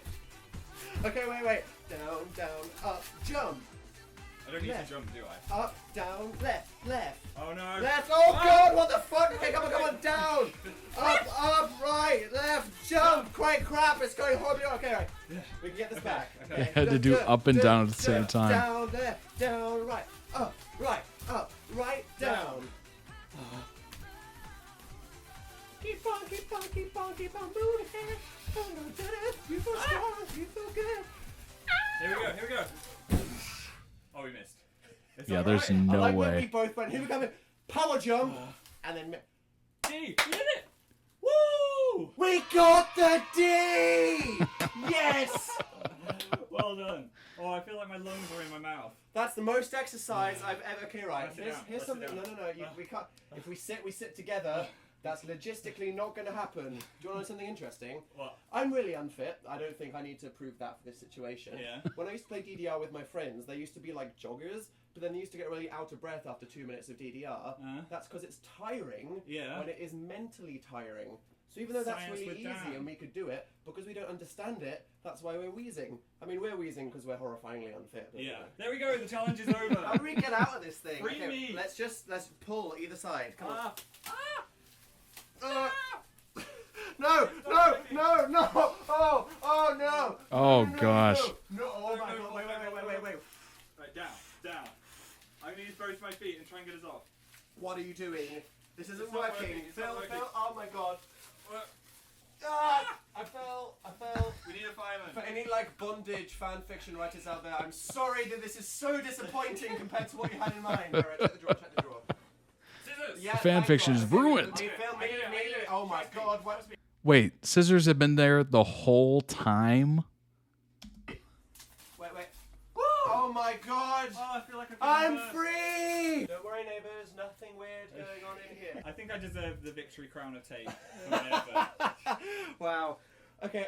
So needless to say, that was a complete disaster. That was a terrible idea. That Honestly, incredibly dangerous it wasn't and painful. terrible. Don't do that. But it was try definitely dangerous. Maybe tape wasn't the best idea, and there No. would have been a better way of doing it. Either way, this whole thing was a giant mistake. I hope our pain entertained you. Definitely worth a thumbs up for this one. I think Loved you've it. earned your thumbs. Thumbs for our pain. Yeah, click subscribe if you want to see more awful ideas They're good in your ideas. subscription box The next in one the will be future. good. We'll put another video over there somewhere, and I'm going to go stick my leg in the freezer. Bye, guys. I don't even think I can walk anymore. Oh my gosh. Link, giving it the thumbs up. Link down below in YouTube video description for the original video. Go throw out some much deserved love. That was incredibly dangerous. But they did not terrible. I mean, they got D and not F. That's something. They got D. As they kept reminding us. That's so funny. All right, let's pull up some news maybe.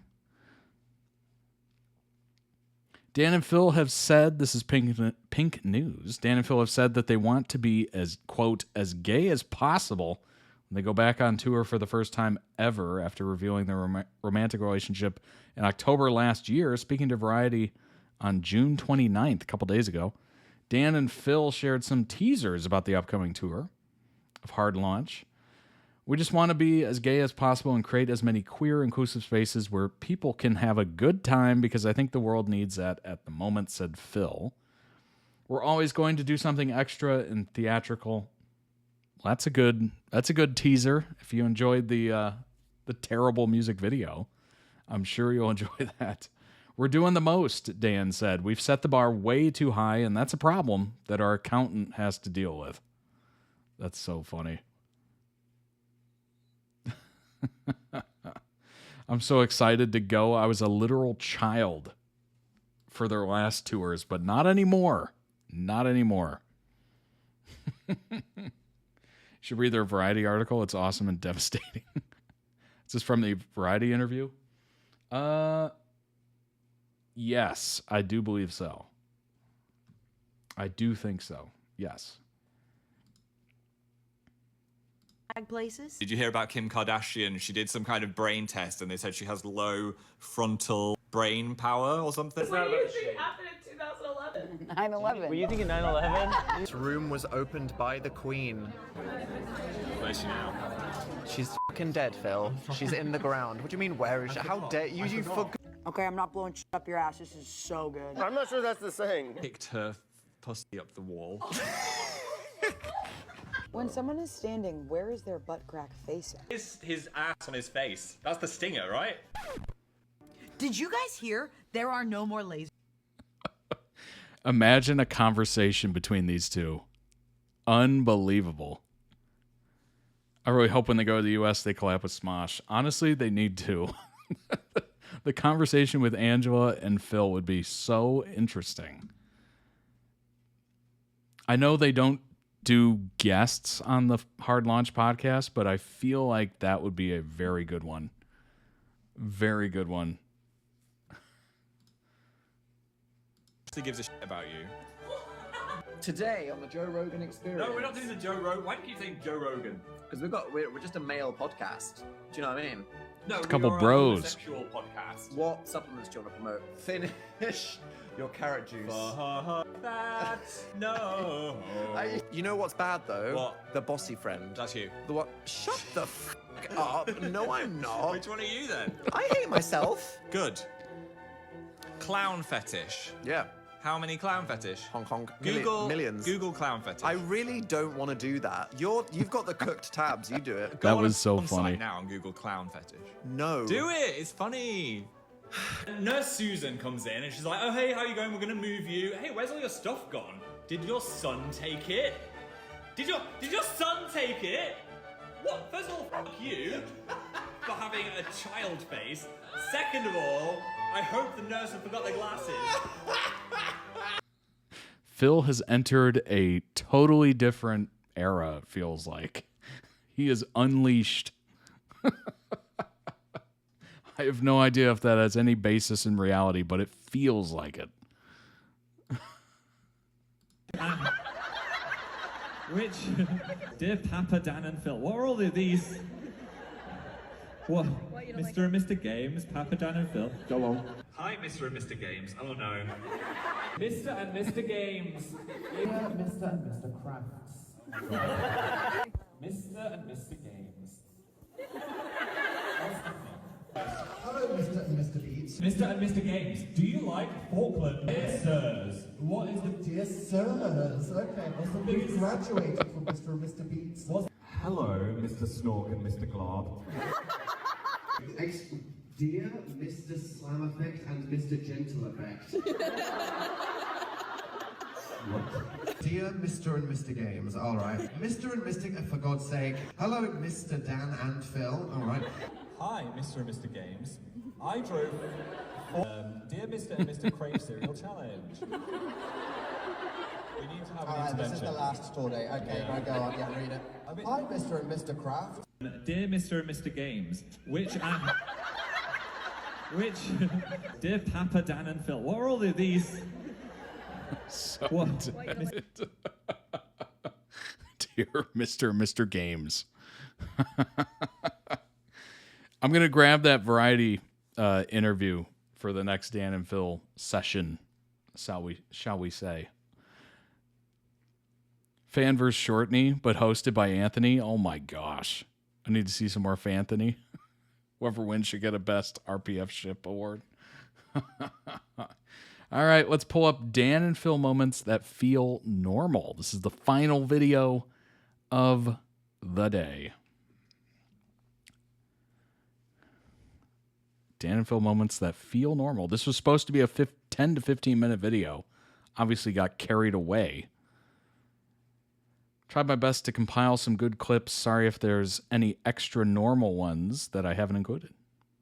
The future, the Knight of Wands. So some guy is going to have a big impact. An energetic warrior. He has a hasty personality and he's very quick to love or hate.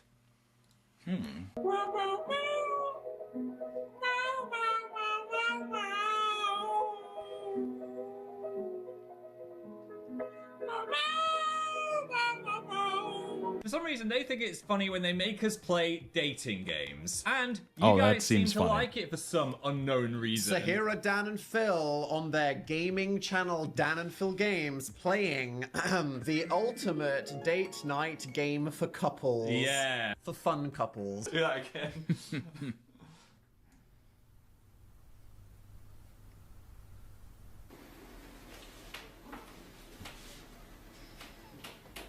This is so funny.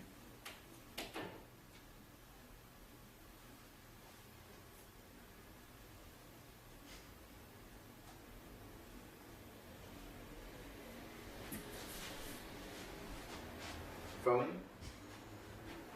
Okay, we're gonna wobble it. So, Phil? Phil? Phil? Phil? Phil! Rawr!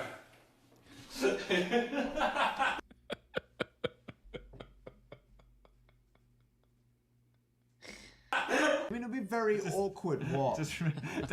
We introduced ourselves to someone yesterday, and Dan said, "Hi, I'm Phil." Like, break that down. What happened in your mind? Can I have Okay. one more Oh, no. squishy and then I'll stop? I just, please. Really? Yeah. You're not gonna want your dinner? I am. It sounded like a disappointed grandma. Estelle once said, tell me cool down, down. Don't act a fool now, now. Always act a fool, ow, ow. Ain't nothing new now, now. He crazy, I know what you're thinking. Rapping, I know what you're drinking. Rap singer, chain blinger. Holla at the next chick soon as you're blinking. What's your persona about this America? See if we have a psychic connection. Okay, I'm thinking of a word. Okay. Inception. No. Lemon. Close. Grab. Toast. No. Imagine Oprah Winfrey covered in butter, writhing round in a children's paddling pool. No, that's horrible. Naked.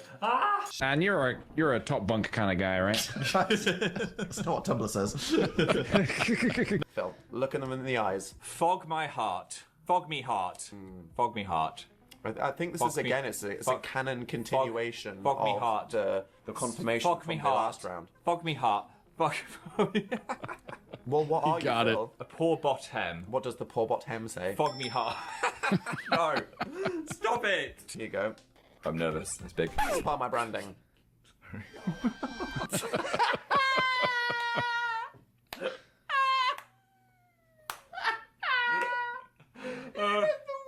It's not the first time I've said that. This house is a fucking nightmare! Oh my god. Oh, wait a wow. minute. Oh, no. Wow. This is like a cheap Halloween jazz gangster outfit. You need to have confidence. Pretend that you look good. You just implied that I don't look good. You work at a sexy bank. I work at a sexy bank. I actually Sexy don't like bag. it. No. No. I'm just Thank you so much, Phil. Vaseline or coincidence? The concept of coincidence. Oh my That's gosh. what we Google when we Dan argue. is so annoying with coincidences. I'm like, it's a message from the universe, and Dan's like, no, it's just a thing that's happened, and if it wasn't a But coincidence, Phil's I like, would've this noticed. is such an amazing It coincidence, is. therefore it must be Right. something special. And I'm like, no, the universe is very big and random. Lots of There's things can happen. a And guy- if something interesting yeah. happens, then it's just a coincidence, and that's interesting. There's a guy I know called Sam. I don't know him that well. He's a surfer. I have met him 3 times at 3 different airports. Like, just randomly. One in Dan is not at all jealous. Orlando, one in London, and one somewhere like Spain. And I say that that is just very random, and it's just funny and cool that something so random I happened. think that's destiny that me and Sam No, need to see, team up you- and you save don't the universe. need bullshit to get you excited Right. about the universe. Can you not just be thrilled by statistical improbabilities? No, it's insane, Like though. the idea that Dan's you and this eternal guy enemy. would both end up at an airport Yeah. several times over several years. It's just insane. Is a very small number, and that's what's thrilling If about I see him one more time I'm in an airport. I'm going to go on some kind of mission. Well, okay, wonderful. That was. Do you like the There we go. background? It's like I thought that was a Dan's breast birthday. for a second. That does. It looks like a tit. It looks like well done on you for knowing what that would look like. Phil. I know. I've heard that they look similar to that in some way. Oh, do they? Tell us about it, Phil. Do you want to see? Up! 1, 2, 3, go. Right, okay, so I'm going to be... I need to close my eyes. The body of the cat, and the tail is like I this. forgot about this. This obviously is that's literally like a this. nightmare scenario That's here. The head, with some ears, and some eyes, and some whiskers, and then a foot, and a foot, and a foot, Oh my God, he's holding his head. and a foot. And there we have it, a beautiful cat. What is that? What? I think that could be so much worse. No, okay, right. It looks like a hunchback. No, look, see, hat, body, hat, head, body, tail, and legs. I give that 2. That is not a bad cat. So me and Dan have lived Honestly, with each other for a he while, nailed and the I've just cat discovered head. something really weird about him. Really weird. Is it? Okay. Yeah. So we got this little light thing off someone at Summer in the City, which does that. How creative. Ooh, and I was like, oh, this is cool. This is nice. And then Dan said, hey, hang on, wait, this is making me feel weird. No, and I was like, Literally making me feel, it's horrifying me. I need to... why? Be in the same room as that object. Okay, Dan, why is this making you feel weird? Because... I can't even say it. Say it. No, the texture of felt tip against wood is like fingernails on a chalkboard for me. And Really? I can't. I'm gonna throw up just looking at it. Okay, well, Dan, Horrifying. We can't keep it. Helpfully- Or if we keep it, you're gonna have to just have it in a wardrobe somewhere. I've got a felt tip right here. No, you don't. This is okay, right? No, it has to happen. It's gonna happen. No, this isn't a That's so true.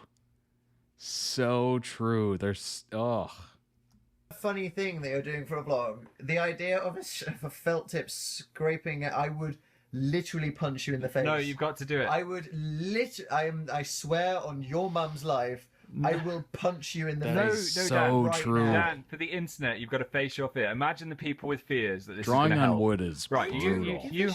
You hold it, and I'm just I'm not Even going with to a make you pencil, draw it's on it. awful. I'm going to draw on it myself. So hold it. I'm going to draw on the bottom. I don't want to ruin the lovely design. No, Dan, come on. Ready? Are you okay? What's wrong with you? You have noises like that. Yeah, but I didn't think that was one. Horrifying. Please tell me, people in the comments, the idea of a Agreed. of a off bristly felt tip against horrifying. There you go. It's my kryptonite. Yes. Do you want me to get it out? Yes, please. I don't remember this. What are you about to do? Oh, what are you about Dan, to do? What? stop. That's really thick, guys. I don't think it's a lava lamp. Okay, okay, there we go. I won you that monster in a Blackpool claw machine. Oh, Do you remember that? You won me. Yeah, you were like, I want that. And I went, beep boop. And I said, I'm a claw master. And they went, Well, that's some deeply random lore that I'm sure you guys will snack on for days. Yeah. Like little Roombas on the floor of our life. I like your romantic shirt. Thank you. I'm also wearing a cute object. How is your outfit a cute outfit? It's a bunny. Did you forget? Oh, I forgot. Do you know I dyed that for Dan? It used to be pink. This card, if your partner has ever used your I'm credit surprised card it's not green. without asking, you freaking do that all the time. I just got a confirmation you bought something like 10 minutes ago. You bought a sea salt air diffuser for your grandma on my account. Oh yeah, I did. You did on my card. Because you were logged in, and I was just Right. like, I'm not putting in my own card once. So happy birthday, Veronica. There you Love go. from Phil. Yes. But I'm not going to credit you. I'm just going to turn up in person. Wait, before we do that, That's so Dan, funny. as you've been such a good boy, having your birthday turn into this fiesta, I've got you a little present. I am fucking done with your gifts, Phil. Wait. Welcome, Sister Philip, the slutty pork. Dan, You've actually... happy birthday. He does this like... Motherfucker, this is Christmas Look, wrapping paper. I didn't want to buy you paper. I mean, I like you, but not that much. Because Dan and Phil care about the environment. We do. Okay, Open it on the camera so you can see. Happy birthday. Just so I can manage my expectations. Yes. Is this an actual gift? This is an or actual. Is it about to be no, like this a is fucking? This is your main. Sister This is Daniel your main gift. Silicon boob set. This is your main gift.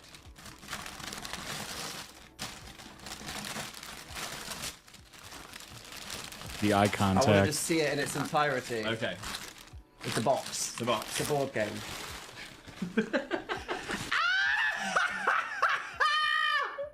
No! Yes. Oh my fucking god! I completely. You don't know how I hard like it you, was but to not that find this in the UK. I completely forgot. I had to barter What with this random American guy to send over his Junussi. And we were going back and forth. Oh my gosh. Oh my god, my face hurts. Right, get your hand in.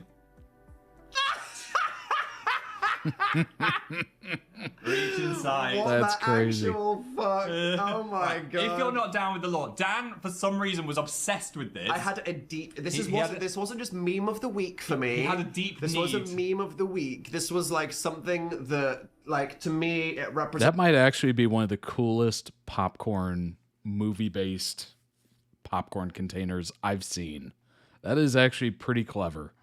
Represents pop culture and Yes. capitalism and internet memes in such a profound way. Yes. And it looks like a fleshlight. It just everything is. Oh my god. Horrifically gross, though. Can we go with that? Imagine bringing buttery popcorn past all those like plastic. I don't know what those are. Filter kind of things. Put your hand in it. Wait, we need to see it spread. You know what? The mouth. The mouth of the sandworm. You will respect Shai Hulud. I will. Okay. Ready? Wait. Who designed this? Put your If hand in. I feel this fucked up about using it the way. Look, okay, right. I'm going to drop a Sharpie in it. Okay. I am now going to retrieve a Retrieve the Sharpie Sharpie. from a bucket, and this is how Get it out. traumatic it is. Get it out. Do you want to hold Oh it? my fucking god. There you go. Get it out. Oh my god. Go on. Reach inside. Oh, how's it feel? Oh no! I have a comment, but I will not say it. Box use. I will not say it.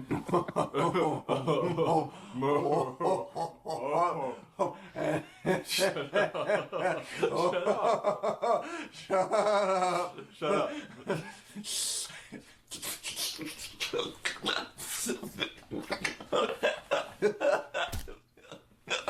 We're going.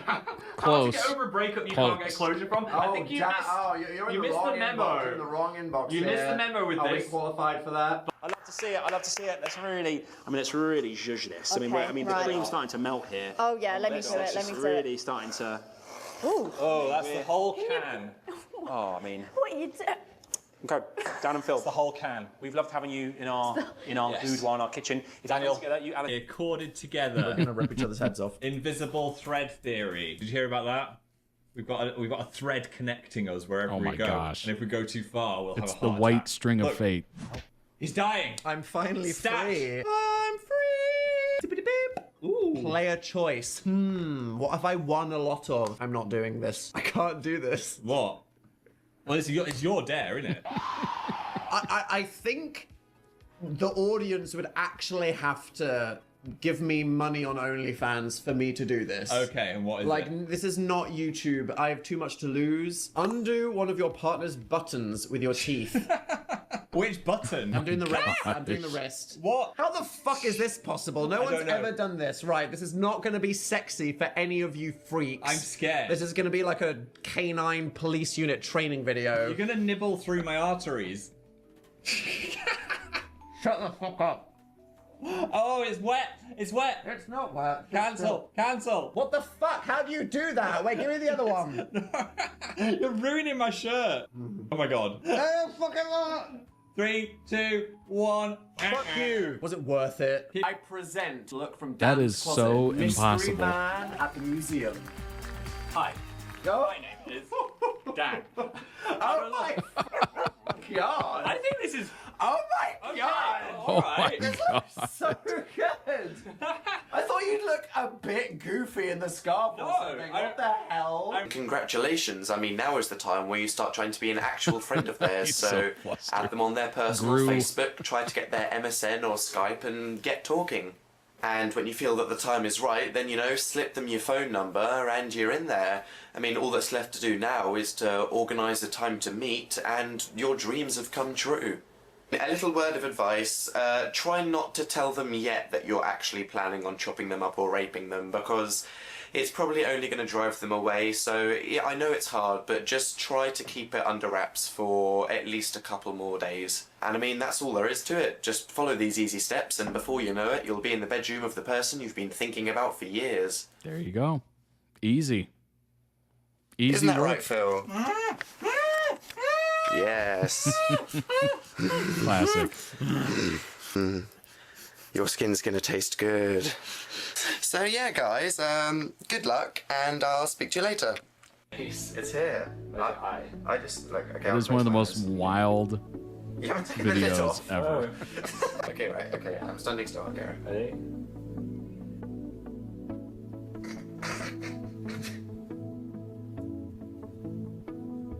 Okay, here's some feet. No tail. Oh man, brutal. Hi. It's a thought bubble. I like how at Thinking about least Dan was somehow accurate with his Okay. cat. This is your cat. That is the think it's worst quite good. interpretation. Sing once again with me a strange duet. My power over you grows You'll never make it as an opera stronger singer. yet. I will. It's inside me. You give. Overcame. About to put on a performance for the entire world. Give your love to me, for love is blind. The Phantom of the Opera is now my mastermind.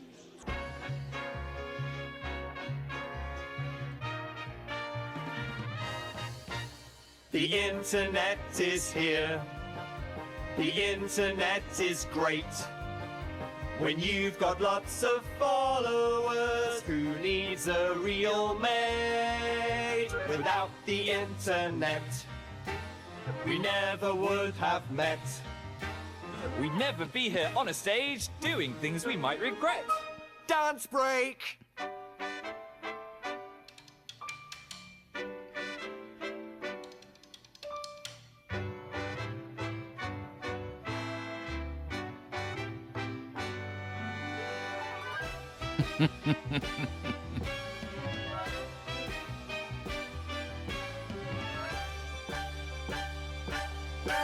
Who cares if you're a...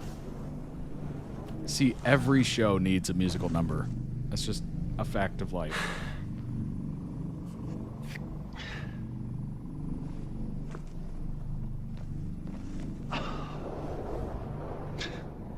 I think we all knew the world was going to end. We just didn't want to talk about it. Kept pretending that everything was fine. Should have made the most of it when I had the time. Gone on a tour, hit the road, tried to spread the word around the world.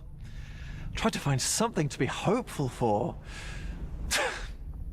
Or just have a good laugh with everyone. You know?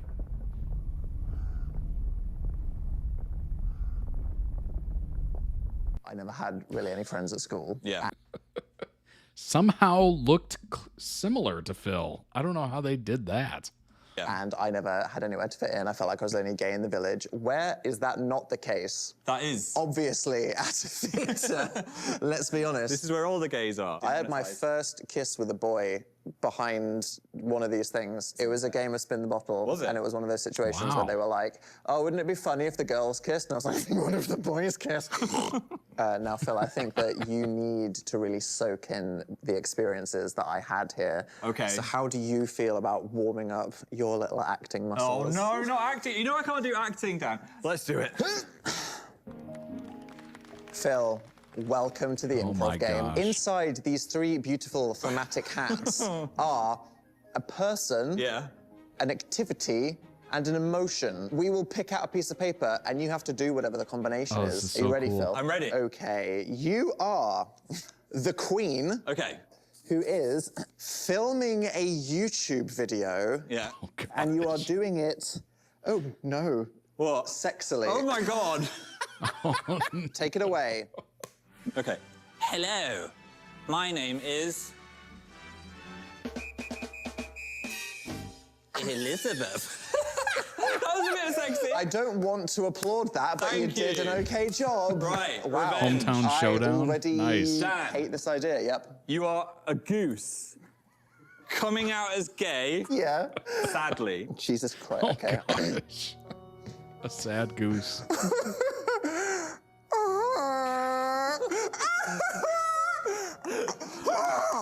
Wow. I really felt the emotions of that one. Electric. No, wait, I'm not ready. But Phil, I'm scared. what was the 3rd video that I ever uploaded? Butterfingers. It was procrastination. Oh, it really tingles. What colour are my socks right now? How the hell am I supposed to know that? Green, green, green. No. That's the kind of bullshit question that. No! Strap it to your face. We've done our practice round. Was that not? Did you not think that was a practice? I thought we were just showing how it worked. No? You don't miss. Okay, this is just. Oh, would you look at that? I liked this. You don't miss. Okay, this is just. Oh, would you look at that?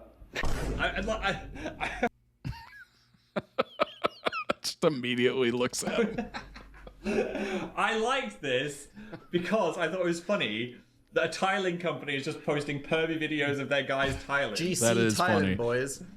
I was like, what is this? Are they trying to sell tiles or something else? What a life. I wasn't being a perv. I found it funny. Close your eyes and allow your partner to feed you something. No! Counterpoint. He was being both. I do not trust you as far as I could throw you. Don't like it. Oh boy, it is No. finally my time to stand up and leave the room, Oh, I and don't want what it. a reason. I don't want it. If this is cheese, I'm calling the Coast Guard. Swear to God you are going to keep your eyes closed, otherwise it's going to ruin the whole thing. I don't want to play. Oh my god, I hate it. I hate this. Oh my gosh, I hate remember this. Put your this. hands over your eyes. I hate this. Put your hands over your eyes. Get a fucking grip. This is your job. Give the people content. Open your mouth. I'm just giving you the card. You have to do it. I don't want it. It's... Get over here! I've gone into a heightened sense. Get over here! My spidey sense. Open your mouth. Yeah, It's gonna be exactly. quick, and Don't it's not shove it in my mouth. problematic. I'm not going to shove it in your mouth. Be gentle. Do you want me to tease it into your mouth? If it's glue or cheese, I'm going to be sad. Okay. Well, good thing it's neither. I don't know where you're. I'm scared you're going to hit me in the teeth. I'm not doing anything, and it's not painful or strange. And you got to keep it in there for like 3 seconds. What? Why? What does that mean? Just do it. Open your mouth. Oh, it's gonna taste so bad. It's a rubber glove. Oh no! This was the most fun I've ever had. No. If I was slightly further back, I could have hit my head on your dresser, and I'd be in a coma right now. It was funny. Funny? Yeah. You scare me, Philip Lester. Funny.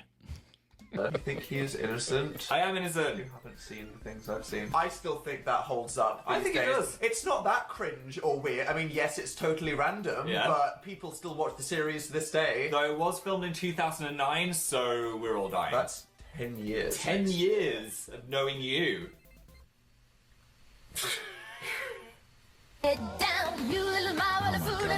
And now it's so much longer too. Crazy. あなただけ見つめて私だけ見つめて明日を誓うキュッと高め燃える恋心激しく舞い散る勇気に包まれて永遠に愛してる今日より愛してるずっと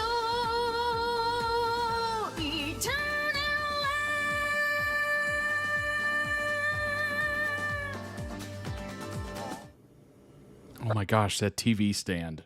I swear I've seen that so many times. I think everyone might have had that TV stand or something similar.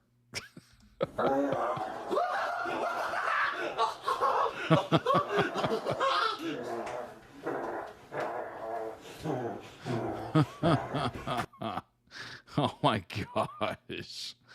Oh my gosh. Link down below in the video description for the original video. Go throw out some much deserved love. Obviously, check out their channel. You've already checked out their channel. More than likely. This needs more views. That needs way more views. Go check out their channel. Link down below. All right. Let's go ahead and bring up some final TikToks, and we will get you out of here. So you can enjoy the rest of your week. Hopefully it's good to you. All right. What was I doing? I'm lost. Oh, yeah, that's right. Very radioactive. What has it go? Pimple in your eye. I think Dan likes Phil. I don't know. Oh my god! I was going to hit you with it. Well, that's God going, Phil, don't hit Dan, because he's awesome. Quiz, what color are my eyes? That is, your eyes are like 3 colors at the same time. That's a trick question. Yeah, your eyes are blue, green, and yellow. I am very radioactive. What has it go? Pimple in your eye. Everybody dies when you go trainee with a bubble in your foot. Blood! Blood everywhere!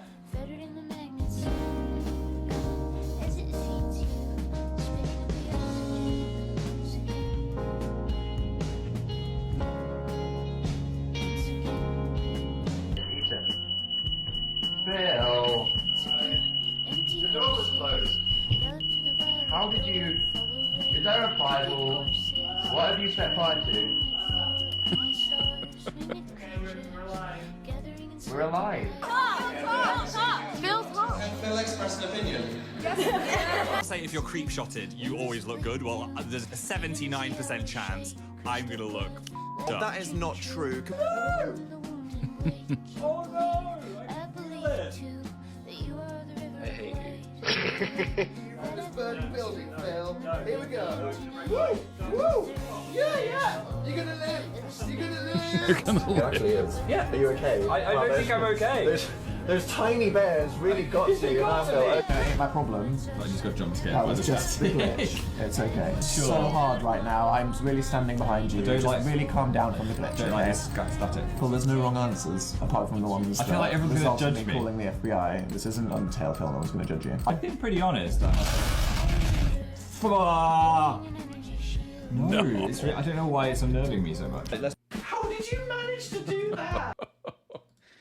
Oh my gosh, that was Dan, I'm just terrifying. charging up my ability to reply. I don't have to do it straight away. Chat, is a red receipt a commitment to reply to someone? No, everyone has a busy life, right? You don't have this to, guy. Everyone in the world, you don't have no, to do it straight Phil, away. it is a violent act. It is psychological warfare to say, yeah, I saw that and not reply to someone. You're one to It talk, is. though. You don't even open the messages from people and leave You them know what I with. love about this is that it's very two-way street. People are passionate about it on both sides. I see it as like, oh, and this is probably not the correct way to see it, but I see it like I saw it and I don't think it's important enough to reply, or I saw it and I just don't want to reply. I don't want to keep this going. Because I think it takes 2 seconds to just type something. Like, obviously, if somebody's at work or something like that, it can get a little bit of leeway or whatever. But yeah, I mean, I don't know. It's tough. And then the people that don't have it on at all, I look at that with distrust. I'm like, what are you hiding? What are you hiding? What are you hiding over there? Are you looking at things and not replying? You're just going to leave me guessing? It's crazy. In for a week This or is something. an act of kindness. Is it? If I see that someone's messaged me and I know that I'm not going to reply, then I don't trigger the red message because I just don't read it. But what if their message is like, help, I'm on fire, I'm trapped in a submarine? Submarine aside, Phil, if someone's trapped in a fire and Yeah. you leave them on red, that's a lot worse. No, if I see their message says, help, I'm on fire, I'm going to reply. Okay, he's moving the goalposts, people. You don't know what's in your messages. Maybe the truth is we're just both overthinking this Truth a bit is too out much. there. Yeah. And we are both freaks. Yeah, but we're freaks together. Phil has left someone we know. Maybe that's a millennial mindset. Really taking that read receipt as like law. Oh my gosh. Oh my gosh. Another amazing. That was an incredible clip show. Just unbelievable clips on that montage. Some of them I've seen, obviously, and you all have done a fantastic job of introducing me to a lot of those. Some of them I haven't, and I'm looking forward for a little bit more context. It's going to be interesting. Three-legged DDR was dangerous, but entertaining. Entertaining.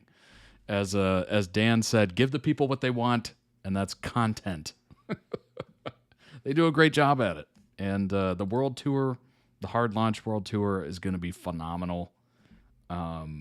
What's interesting is they keep introducing better and better World Tours to the point where it's like, I don't know how they're going to top what I saw from the Terrible Tour. Like, it's just going to be incredible, like mind-blowing. No idea. Do our best to educate you as quickly and thoroughly as possible. I appreciate it. I appreciate it. It's been a lot of fun. It really has. It's this whole aspect of YouTube that honestly I've never consumed, never checked out, anything like that, and it's been a blast. It really has. It's been amazing. I appreciate each and every one of you for showing me the light. Good timing too, right after the hard launch. Yeah, amazing. Shout out to all the members of ToddReacts.com. If you too would like to become a member, you can go ahead and sign up today. You can literally guide the stream, control it. Check that out. Join the Discord in there. Lots of wonderful people in there. Over 358, I think, are in there. So you join us and be there for the stream coming up. There's going to be a stream for July on a Saturday coming up. Don't miss it. I don't think it can be this Saturday because I do have plans. It's actually a holiday here in the U.S., but I don't know. I'll try to come up with a good day for it. I will, and I'll let everybody know. And yeah, follow the Twitch channel, subscribe to the YouTube channel. I appreciate it greatly. Thanks so much for everybody joining. I appreciate it. If you were here live, I appreciate you. If you're watching later, I still appreciate you. I appreciate you a lot. I'm sure I'll go through the entire channel by the end of the year. That would be interesting. How many videos are on the channel is the question. That would be impressive, actually. All right, everybody. I hope you have a phenomenal rest of your week. Take care. I will see you on Friday. I will see you Friday for another rendition of whatever you would call this. All right, everybody. Bye. Take care.